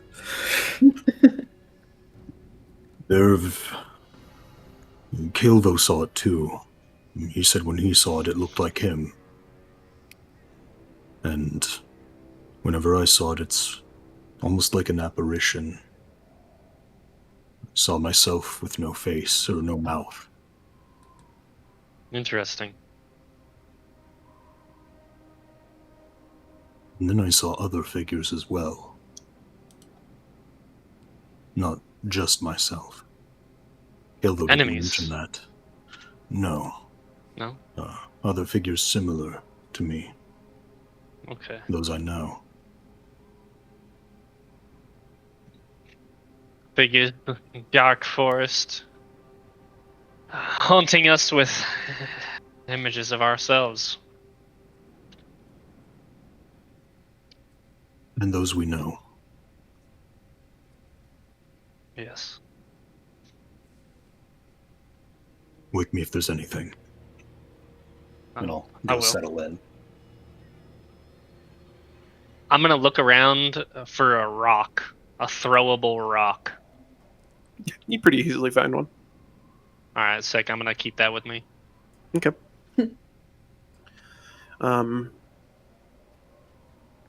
as you kind of set up, sleep doesn't come as easy to you anymore. So I guess the one benefit of it is that your watch isn't as bad. Staving off sleep isn't exactly a difficult thing. You're pretty trained and pretty disciplined in your life as a monk, but sleep is something that bests us all eventually, so this is quite easy for you now. Your undead nature and stature allow you to kind of sit up at night. Going to sleep is not the same as it used to be. It's more like resting now. So as you're sitting there, you too hear the jingle of coins in the distance. Just a single jingle. As if something either like intentionally kind of like flicked it or brushed by it really quickly.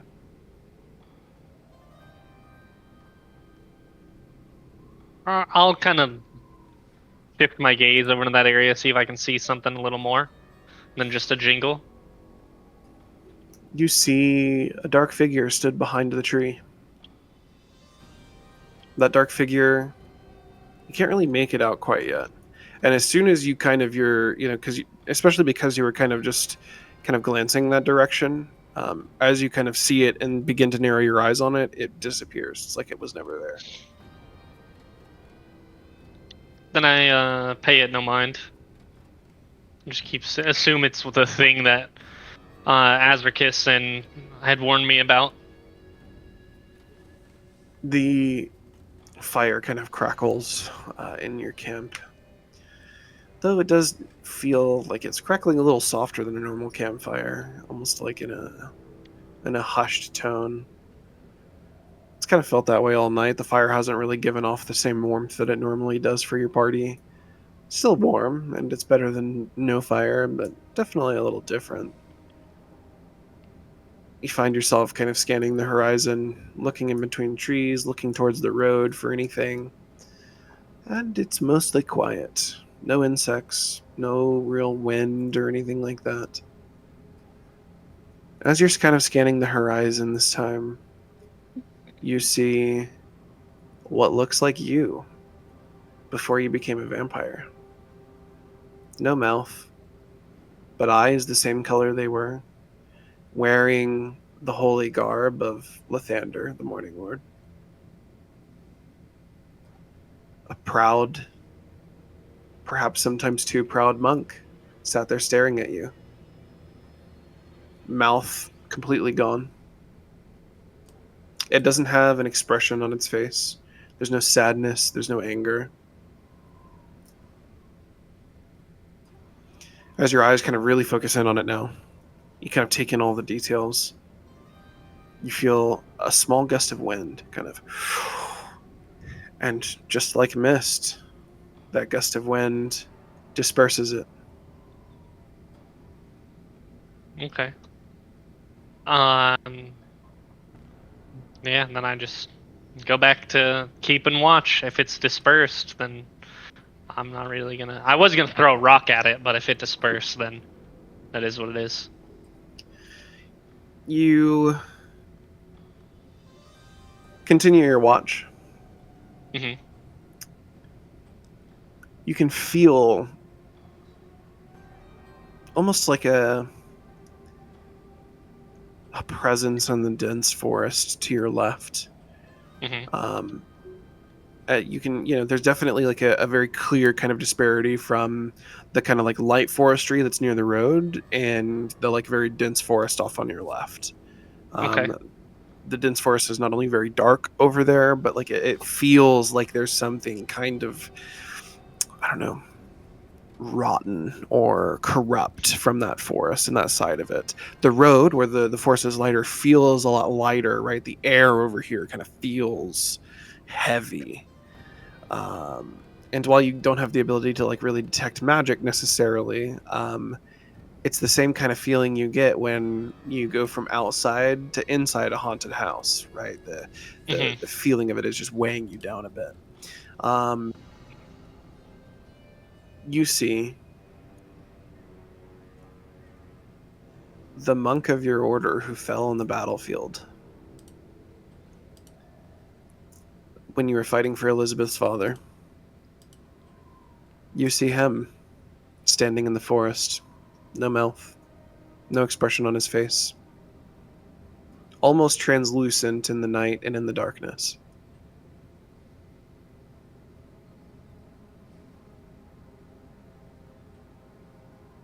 I'm gonna throw my rock at him, but stay where I'm at. You throw your rock at him. The rock passes through him. And he turns. And this time, instead of disappearing or kind of fading into the darkness, you see him walk behind a tree and disappear behind that tree.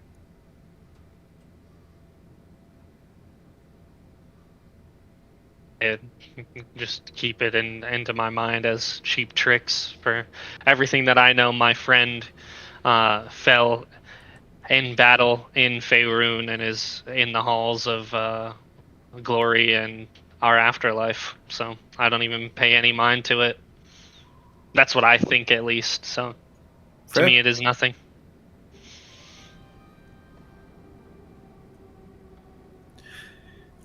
At this point now, Alden, you're probably about halfway through your watch. You know that morning is coming. The dawn is on its way, but the night is always the darkest just before. And you hear this time the jingle happen. But you now hear other movement around your camp.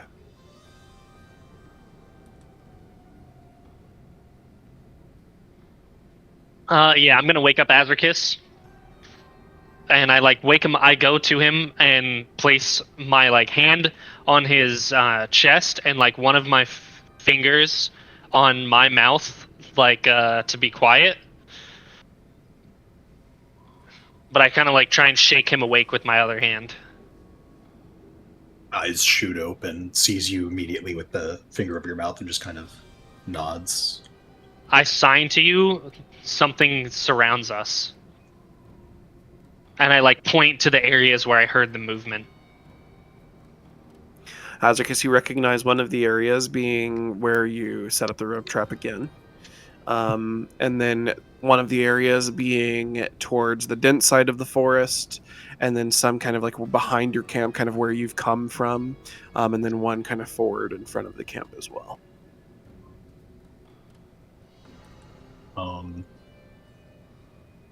I'll point to Caelvo and the tent, and then I'm also going to sign... No, never mind. I'm actually going to see if I can, through sound, pick out how many are approaching. Give me perception.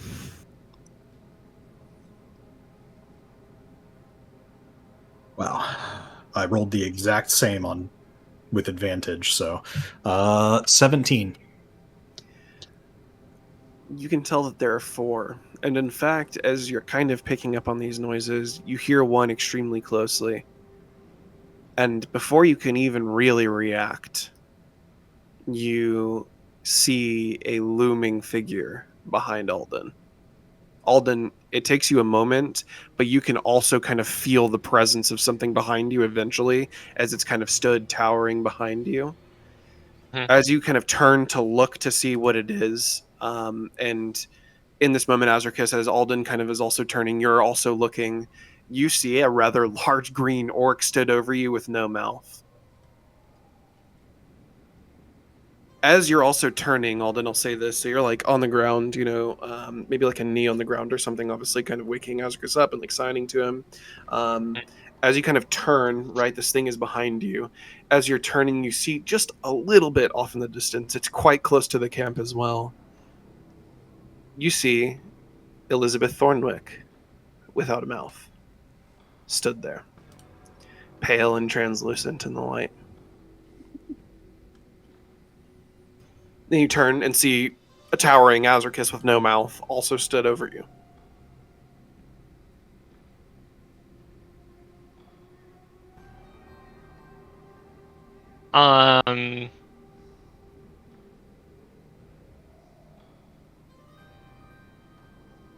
Man. Well, Sorry, but we're fighting. 'Cause that's the only thing I could really think my character would think about is we're surrounded by unnatural creatures in a point where we're kind of in a weak position. So yeah, I Fucking think Alden smash. Alden's about to, give the old 1-2. Well, I think as a reaction, I'm probably gonna make. I don't know. I don't have my weapon in my hand. I'm gonna probably take the shove action and try and knock this thing prone.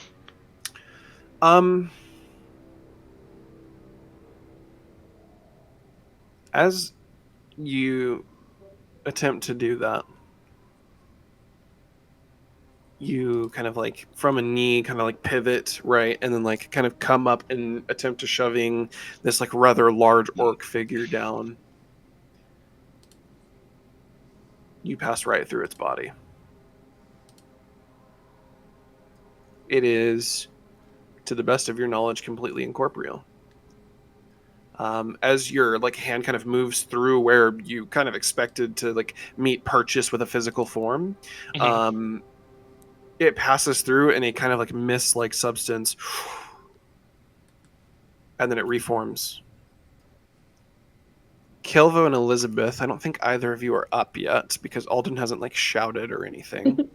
They haven't woken us up yet. Alden, I'll say that you don't like fall face first, right? Even though I assume that you kind of did that with all of your might, but you do kind of stumble past it a little bit before kind of turning. As you turn, Azricus and Alden, you both hear in your heads, not through your ears or through your other senses, you hear in your head, "You don't belong. Leave this land." The mouthless Elizabeth also steps forward into the camp. Alden, now that you've kind of regained your composure, Azricus, I'm assuming that you're kind of awake and like aware of what's going on, obviously, as well. You see in the tree a mouthless Caelvo. There's like a tree kind of like behind your camp. You see a mouthless Caelvo sitting up in the tree. And then in the deep, deep forest, you see Alden, what he looked like before he came here.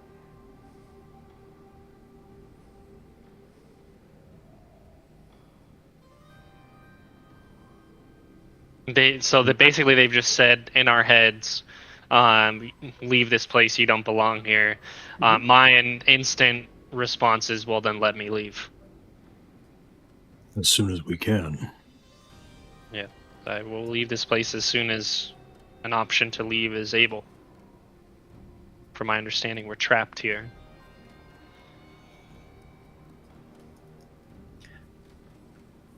To leave, you must kill the one who wields the shadow.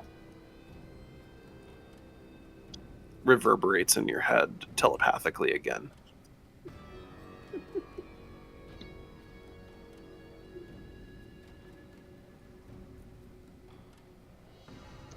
Yeah, I can't really trust you on that one. How do we? He who wields the shadow can only be killed with the sword of Sunblight. You will find that with the Wizard of the Wines. You see,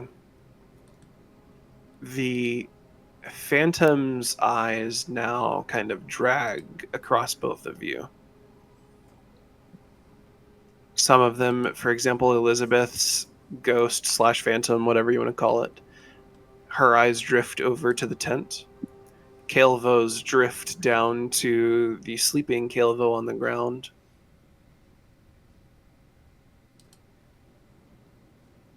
You are all hiding something. In order to stand against that who rules this land, you must come together.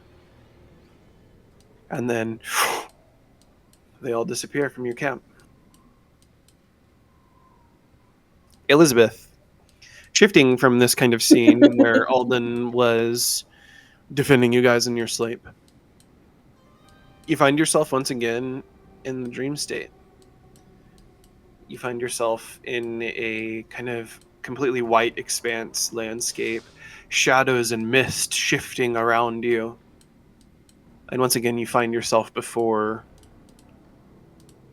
a towering dark figure obscured by mist, eyes yellow with fire.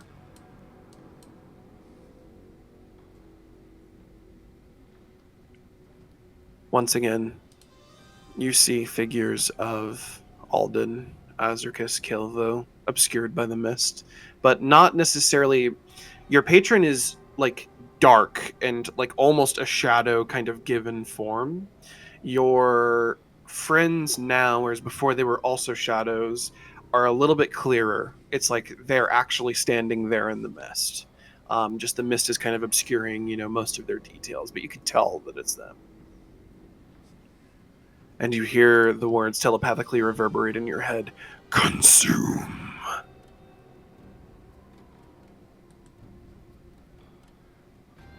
You see the landscape now shifts in your dreamscape. You find yourself in a dark and damp kind of like a castle room. The walls are lined with stone, like a large gray and black stone. The floors themselves are kind of like damp with humidity, because there's no air conditioning, obviously, or like anything to like purify the air. But like the moonlight kind of creeps in from a small slit window that you can kind of see up in the top. There's a staircase that stands before you, and at the top of that staircase, it kind of like narrows as it goes up. It's probably 20, 30 steps up. As it kind of narrows up to the top, you see a chair. And for a moment, you can't really make out what's in that chair in your dream, until you see red eyes. Red eyes that you've seen before, now that hunger and a smile creeps across his face. A smile that doesn't quite reach his eyes, and the hair in your dream, at least, on the back of your neck kind of stands up. You're now no longer the alpha predator in the room, the top of the food chain. There is something that just stares at you and continues to kind of laugh.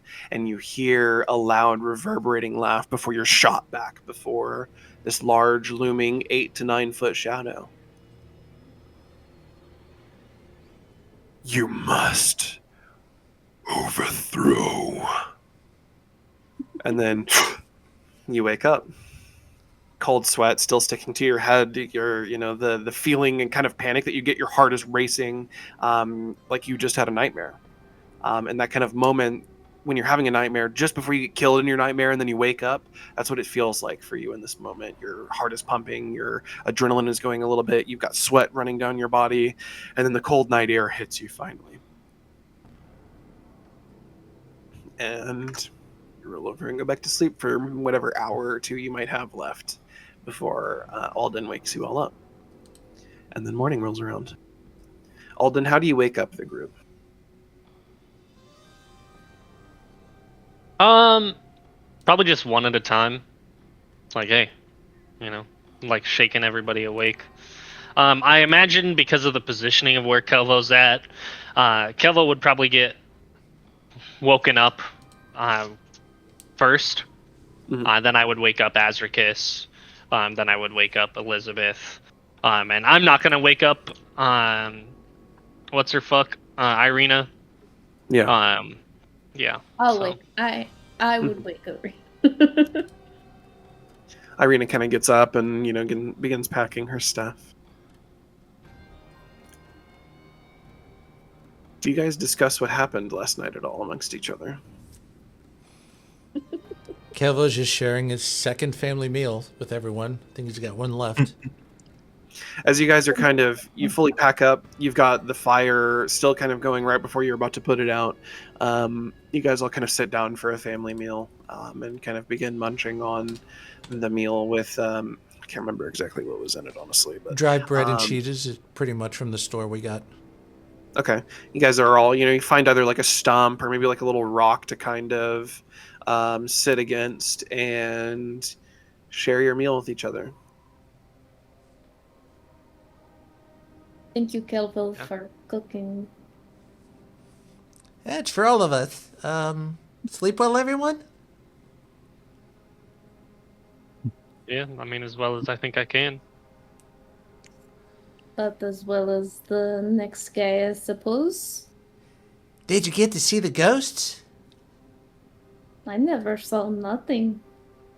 Well, you weren't watching, so you probably would have missed it. Azricus woke me up in the middle of his, in the middle of his watch. But I didn't see anything. We did end up seeing you in apparition form as well, without your mouth. E? Yes. Oh. Well, Eventually, we saw all four of us.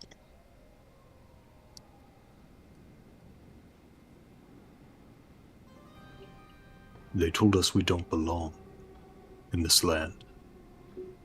To leave. We knew that much already.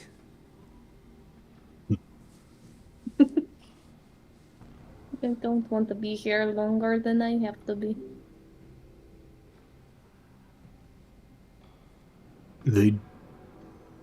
I did ask how we would leave. And they mentioned we have to kill the one that controls the shadows. Did they give us a way to do that? These ghost creatures? We'll see. I don't know that I trust random apparitions in the night. Well, one thing, at least from where I come from, apparitions aren't always bad. Sometimes they're here to leave a message, and sometimes they're here to give a sign. So they didn't attack, so maybe they were good apparitions.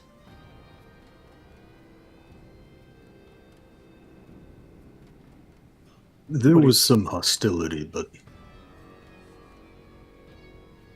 they didn't attack.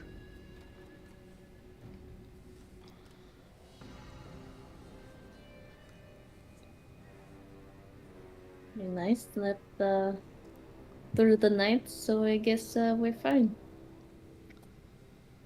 Caelvo Should make would it to kind of look back at the forest. Thanks for watching over, Ath. And resume his cheese numbing. They never said hi, by the way. Well, you don't have to verbalize it. They don't have mouths. They just said hi in other ways. They didn't wave. They did speak in our minds. It was That's interesting. strange.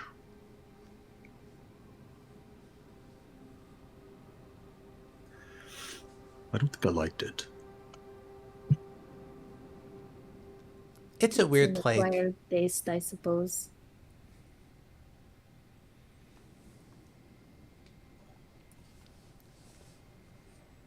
As you guys kind of finish up your food, and your camp is fully packed up now. Alden and Azricus, I'm assuming you guys kind of tend to the fire and put it out and make sure that you don't burn the entire fucking forest down, even though you might like to. You guys begin back on your trek towards the Vistani encampment and towards Serpool.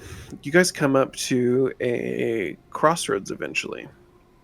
After probably an hour or so of traveling, it seems pretty quiet the whole way there. And as you come up to this crossroads, you see a sign that is far too old to read. The wood is starting to kind of rot on the sign. The mist here feels like it gathers a little bit heavier than normal. You can hear a carriage in the distance as well. It sounds like it's coming this way from the direction that you need to go to.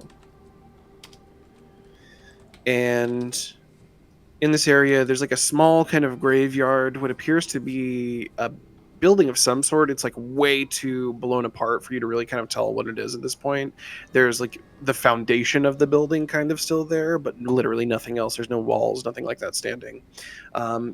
Potentially maybe like a gravekeeper's house at some point, and a gallows with a hangman's noose still swinging from the gallows. I thought they always had these. Good question. You feel like the trees are kind of reaching over your head here a little bit, and kind of blocking out even more light than normal in this area. There's no real grass that kind of grows here.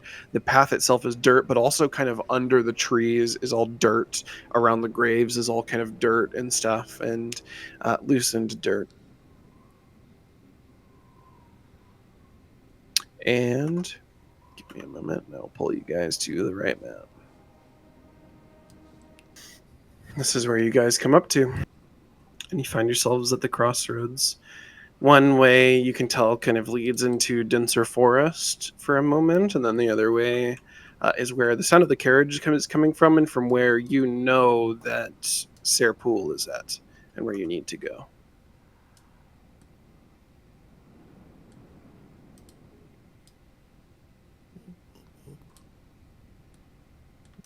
And the carriage sounds pretty imminent.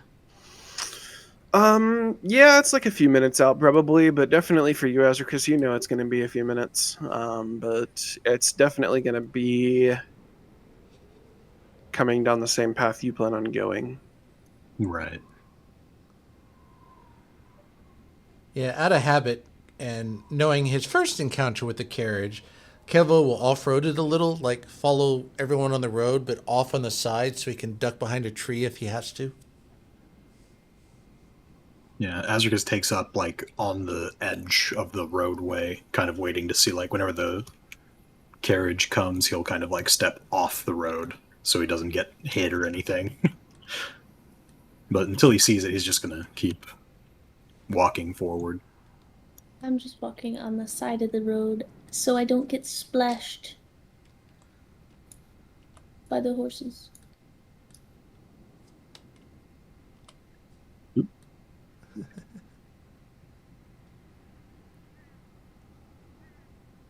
Alden, you coming?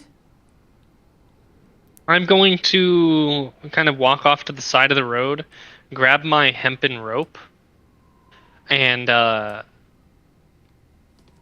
tie it to a tree, and then go to the other side of the road and tie it to the tree there at about waist height. Where you are right now? Okay. Yeah. Okay. And then sit on the other side of the road from the group.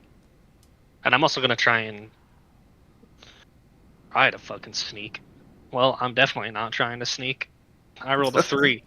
So. Okay. Azricus also wants to kind of inspect the gallows. Okay. As you're kind of inspecting the gallows, what are you really kind of like looking for?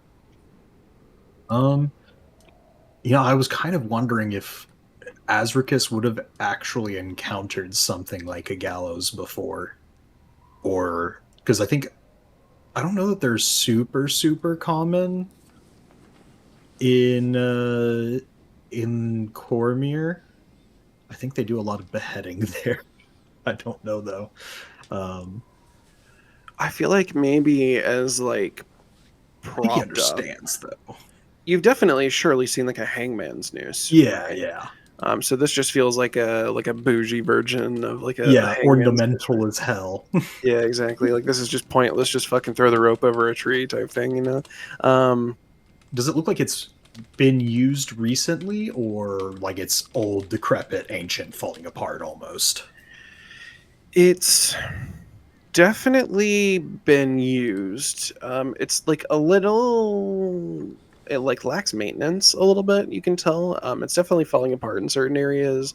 The wood is like rotting and stuff, but you can definitely tell that it seems like it's used still, and you can even see off to the side as you're kind of inspecting. There is like a little circle of candles with like a sigil in the middle of it, that almost kind of looks like a little bit like a cult type stuff. You, as Azricus, actually roll history or religion if you want to find out what it is. Do I don't know if this would count for my what is it? No, that's for information checks. Okay.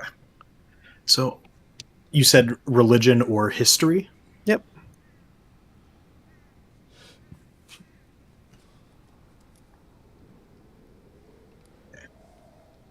Nope. That's an 8 on the die with a -1. Nice. It looks like it could be, for you, it looks like it could be some kind of like ritualistic thing, but you have absolutely no idea what it's tied to.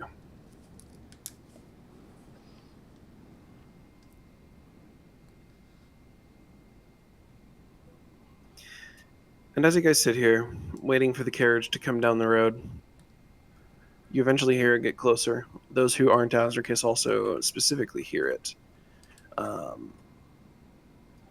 Getting much closer, you hear it kind of, the squeak of like, wooden wheels as they kind of go over muddy and kind of dirt areas that are a little bit more loosely packed.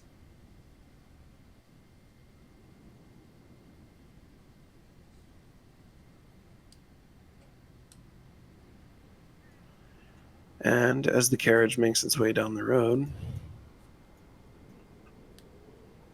you hear it get closer and closer. The dark carriage with lanterns on the outside of it. It's a normal pace. There's a man on the front of it kind of controlling the reins. And the horses, as they kind of come down,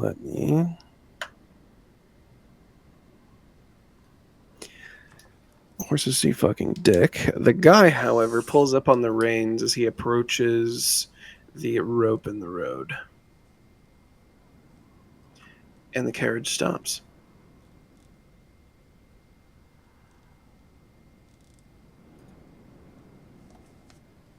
On the front of the carriage, anyone who is really looking at the front of the carriage recognizes the figure stood. Or now standing, rather. He stands up, lets the reins down. You see him kind of hop off of the carriage a little bit before retrieving a rather large staff, kind of like a chamberlain staff. Those of you who are trying to hide, for example, Alden, with his, I think you got a 3 on yourself, right? The Chamberlain Rahadin's eyes directly stare at you. They're not a crimson red like Strahd's are. Strahd's are a bright, almost magically bright kind of crimson red that kind of depict a long, lingering hunger. Rahadin's are so dark red, they're almost brown, but not. You specifically with your eyes can kind of tell that Rahadin is quite old, potentially as old as Strahd, but seems a bit more calm from what you've kind of experienced. His eyes are also a little bloodshot as well. Strahd's are very clear delineation from the whites of his eyes to the crimson red, whereas Rahadin's are very, very deep, dark red, kind of like a vampy kind of red almost, and they're bloodshot in the whites of his eyes. He stares directly at you and then to the rope, then back to you. Move and take down the rope. You take down the rope for him? Yeah, I recognize who he is. He looks around to the others. He kind of gives each of you a small nod in return. Elizabeth would curtsy, making pleasantries. As he goes to step up onto the carriage, once again to drive the carriage, you hear a kind of small knock from inside. And he it's one of those things where he's halfway up the fucking thing. He hears the knock and he's and gets down, opens the door, and out steps Count Strahd von Zarovich. Oh, of course. me get his little model for you guys.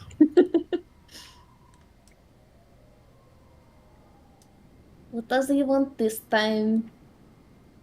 Hey, what did you want? We It was stop really him. Pleasant.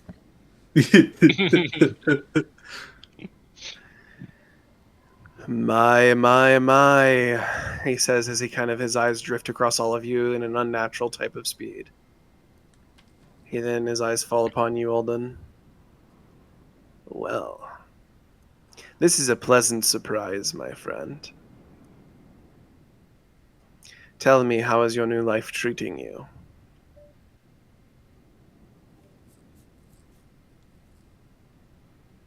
I find it hard to sleep on dirt, really. Would you like a coffin? It'd just be something more I'd have to carry. Indeed. And how have your meals been? There definitely seems to be an abundance of rats in this wretched forest. Quite, I've made them abundant for you. I figured so. You see a small smile kind of cross his lips for a moment. And then it fades as he kind of looks to the rest of your party. You all, I'm assuming, are just kind of stood there, praying that you don't die in this moment. I give a curtsy, nod, bow, give my respects, but don't really say anything. You are all invited to my castle. I would love to have dinner with you. You are, after all, guests in my land, and I am nothing if not a merciful and gracious host. He kind of holds a cane down. This is more like a pimp cane. It's not really like a chamberlain cane like Rahadin has. Kind of into the mud, and he steps closer to you, Alden. He kind of eyes you up and down, taking in your visage and your new form. Death really does become you, my friend. Perhaps you should have made this change a long time ago.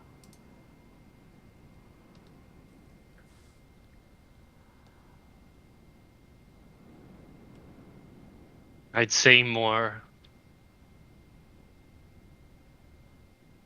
that you think undeath becomes me. You are right. Though I must say you do look rather like death right now. I will say, I was quite intrigued to find out you have not lost your connection to the light. Intrigued, I figured you'd be angry.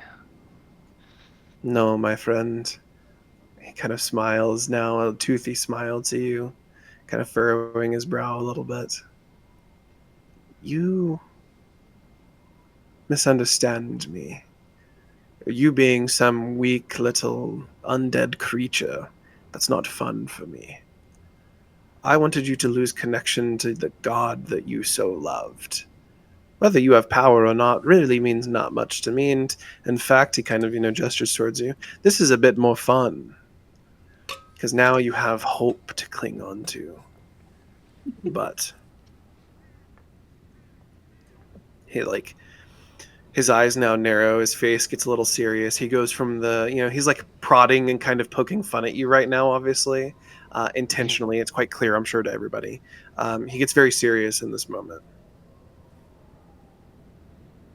There will come a time when you will start to feel like it's different, the light that you wield now, the radiance that you feel coursing through your body. And your god will betray you if you reach out to him. He sees you just as he sees me, as a foul and wretched creature, no matter how devout you are to him. And your light, that thing that has bathed you since birth, will turn to wrath until there's nothing left but ashes. He then turns to the rest of the group, pimp cane in hand, kind of swinging around. Once again, you are all invited.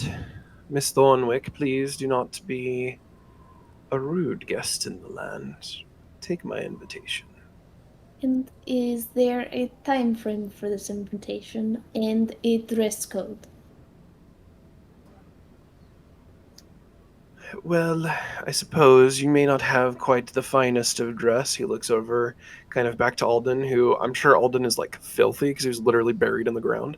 I mean, You he guys, also carries a bag he wears over his head. True. Though, in a castle that a vampire owns, he doesn't really have to wear the bag, I guess, but he's definitely filthy. He doesn't have to wear it. He would probably do it. Elizabeth has like torn her skirts. Alden has like also like cut up bits of like his clothing and stuff, right? Caelvo was like battered and assaulted when you guys first found him. Yep. I think Azricus is like Azricus is Azricus. He's got blood stains all over it. Well, first off, shit. Yeah, first off, you have bloodstains all over you. Second off, are you just like butt ass naked right now because of like you growing in size? No, I wear intentionally looser clothing so that it fits my frame because I don't. My body like stretches in proportion slightly, but it's not like a huge like hulking form or anything. So it's like it's kind of tight on you when you're in your full form, but then when you're in your normal form, like you said, it feels like a little baggier on you and stuff. Yeah, exactly. Right? Okay. That makes sense. He just wears a corset to hold it all together. True. Whenever he's not hulking out. It's actually a brooch on his cloak. So yeah, I imagine that Azricus is also filthy and like covered in blood. Now, Alden, the way he was at ThornWyck's place. Yeah, true. Now, Caelvo would be clean because he uses prestidigitation on himself, and right now he's cowering behind a tree, so he's hoping not to be spotted. But yeah, he's probably the cleanest of the group at the moment. Give me a stealth check, Caelvo. Oh boy.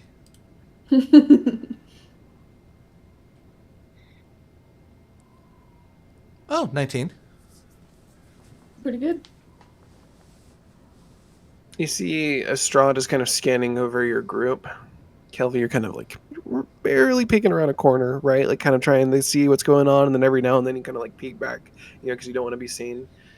You see Rahadin, by the way, just completely staring directly at your tree. Like every time you peek around, you're kind of like watching Strahd and his movement and stuff. And then the moment you look at where Rahadin is, he's literally staring directly at your tree. Not saying a word or anything like that, just staring directly at it. It's quite clear he knows where you are. To answer your question, though, Elizabeth, he kind of looks at your group, sees that you are filthy. We have plenty of clothes in the castle. If you cannot find suitable arrangements, we will make sure that you have clothes that can fit. I have the best tailor in all the land. He kind of eyes over you, Azricus, and then looks to the tree where Caelvo is, back to Alden one last time. In terms of a time frame, you may come when you would like. However, the sooner the better. I do, after all, have plans and different duties required of a lord. He says before he kind of steps back up into his carriage, Pamcane in hand, and kind of sets it in the carriage. The door closes finally. Rahadin gives you all one last kind of courteous and respectful nod as the Chamberlain before stepping back up onto the carriage. With the rope down now, he kind of, kicks the horses into gear and they move on.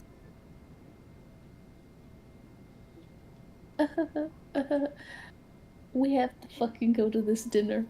We have to go to this dinner or he's going to fucking chop our heads off. I'm not going anywhere with that guy.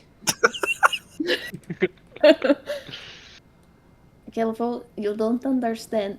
He keeps popping up everywhere. He broke Alden. I don't want Alden to break more. Elizabeth, I don't think there's any situation where Strahd leaves us with our heads, regardless of if we attend this party or dinner. all I say is that we have to go to the dinner. That's all I'm trying to say.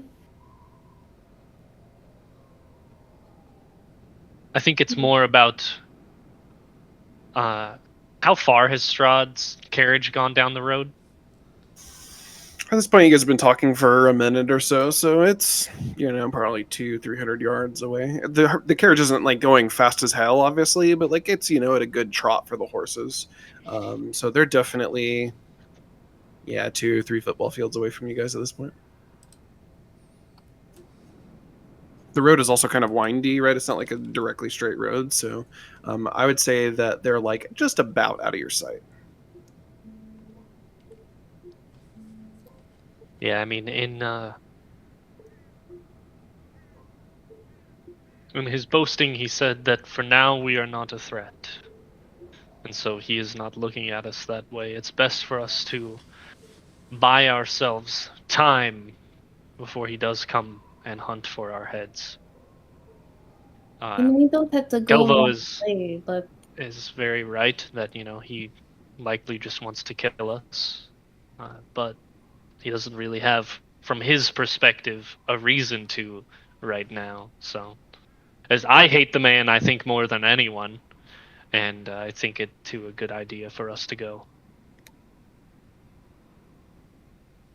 like I said, we don't have to go right away, but I don't think we should wait very long either. So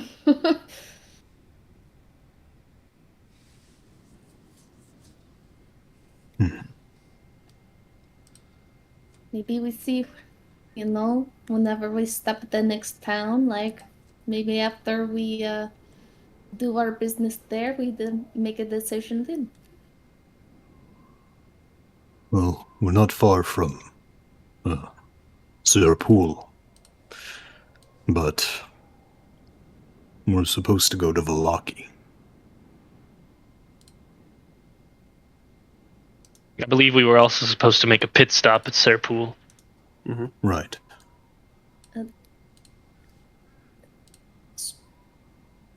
Strahd's castle would be behind us then? Correct. So, from being in the town of Barovia, Strahd's castle is actually like overlooking the town of Barovia. The castle itself like casts a shadow on the town. It's like on kind of a cliff right there. It is the backdrop. Yeah, there's like a way for you to get to Strahd's castle on the road to Vallaki. And at this point, Irina kind of pipes up. If you guys are interested in the dinner with Count Strahd, you can go to the castle on the way to Vallaki. There's another crossroads after a bridge that crosses over near the waterfall. At that point, you'll see a crossroads and you can take it to the castle. It's a bit of a longer way than the way that he is going, but it is closer to Vallaki for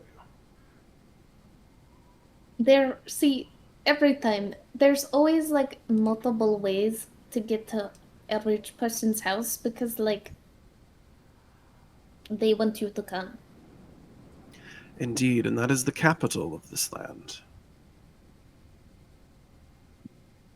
That is where our Lord sits and reigns over us. Yeah, we leave her in Sirpool and maybe make our way to the dinner. I think that sounds fine.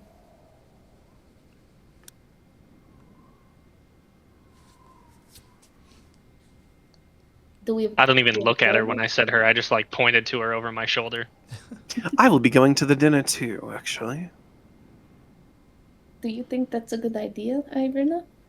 There are certain formalities that even you as a noble, Miss ThornWyck, may not know about Barovia. And while I don't like your friend there, and it does bring me... first off, it brings me pleasure to see Strahd torment him so. Second off, I do like you and want to help you. You have gained my trust. So I would like to be as helpful as I can, and while I'm not exactly the most combative of people and willing to help you in combat, I can help you with the formalities of nobility in this region. Hey, at the very least, maybe we can get the bath out of it. Very true, and some new clothes. She kind of like Yes. looks to your torn up skirt. I know.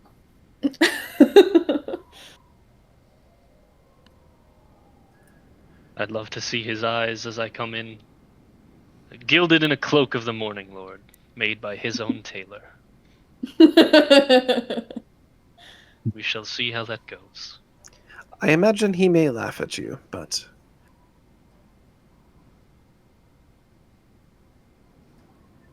as you said, we shall see. On to Serpool to meet with Madame Eva, yes? Yes. As you guys take off, Caelvo kind of unsticking from the back of the tree. You guys walk down the road, and on the old Svalich road, which is what you guys now find yourselves on, as you kind of turn at the crossroads and pass by the gallows and the church there, you find that the road winds downward and the trees begin to thin for you. The forest so far has kind of pressed in on you for hours and even almost days at this point. The branches above you, especially at the crossroads, like hooked fingers, and the fog clinging low kind of to your feet. But here now, the land begins to open into a hollow basin carved by ancient water. Below, as you kind of cross that bridge, a wide, still pool reflects the gray sky like a sheet of tarnished silver. Finally, color comes into view. For the first time since entering this wretched land, you begin to see some color. Wagons are painted in deep reds and midnight blues with some faded golds that form a loose circle near the water's edge. Lanterns hang from the sides of the wagons themselves, and you can see that they're stained amber and crimson on them. There's like thin ribbons that flutter lazily from poles stuck into the earth. Smoke now rises as you kind of get closer from the middle of the encampment, and curling threads from cook fires. The scent of roasting meat and strong spices drifts upward and into your noses. It's unfamiliar and almost intoxicating, really, out of the damper rot that you found yourself in the forest. You also, as you draw closer, Azricus, you're the first to hear this, but the party soon finds out what you're hearing, and maybe it brings a smile to your face. Soft music is reaching your ears. A violin, slow, winding, and then one off in the distance that might be melancholy, accompanied by a hand drum keeping a heartbeat rhythm to the music. Figures are moving between the wagons, dark hair, layered skirts, bright scarves. You can see like jewelry on them that catches the lantern light as they kind of move. You can hear laughter that rises briefly and then fades like it was swallowed by the mists of Barovia.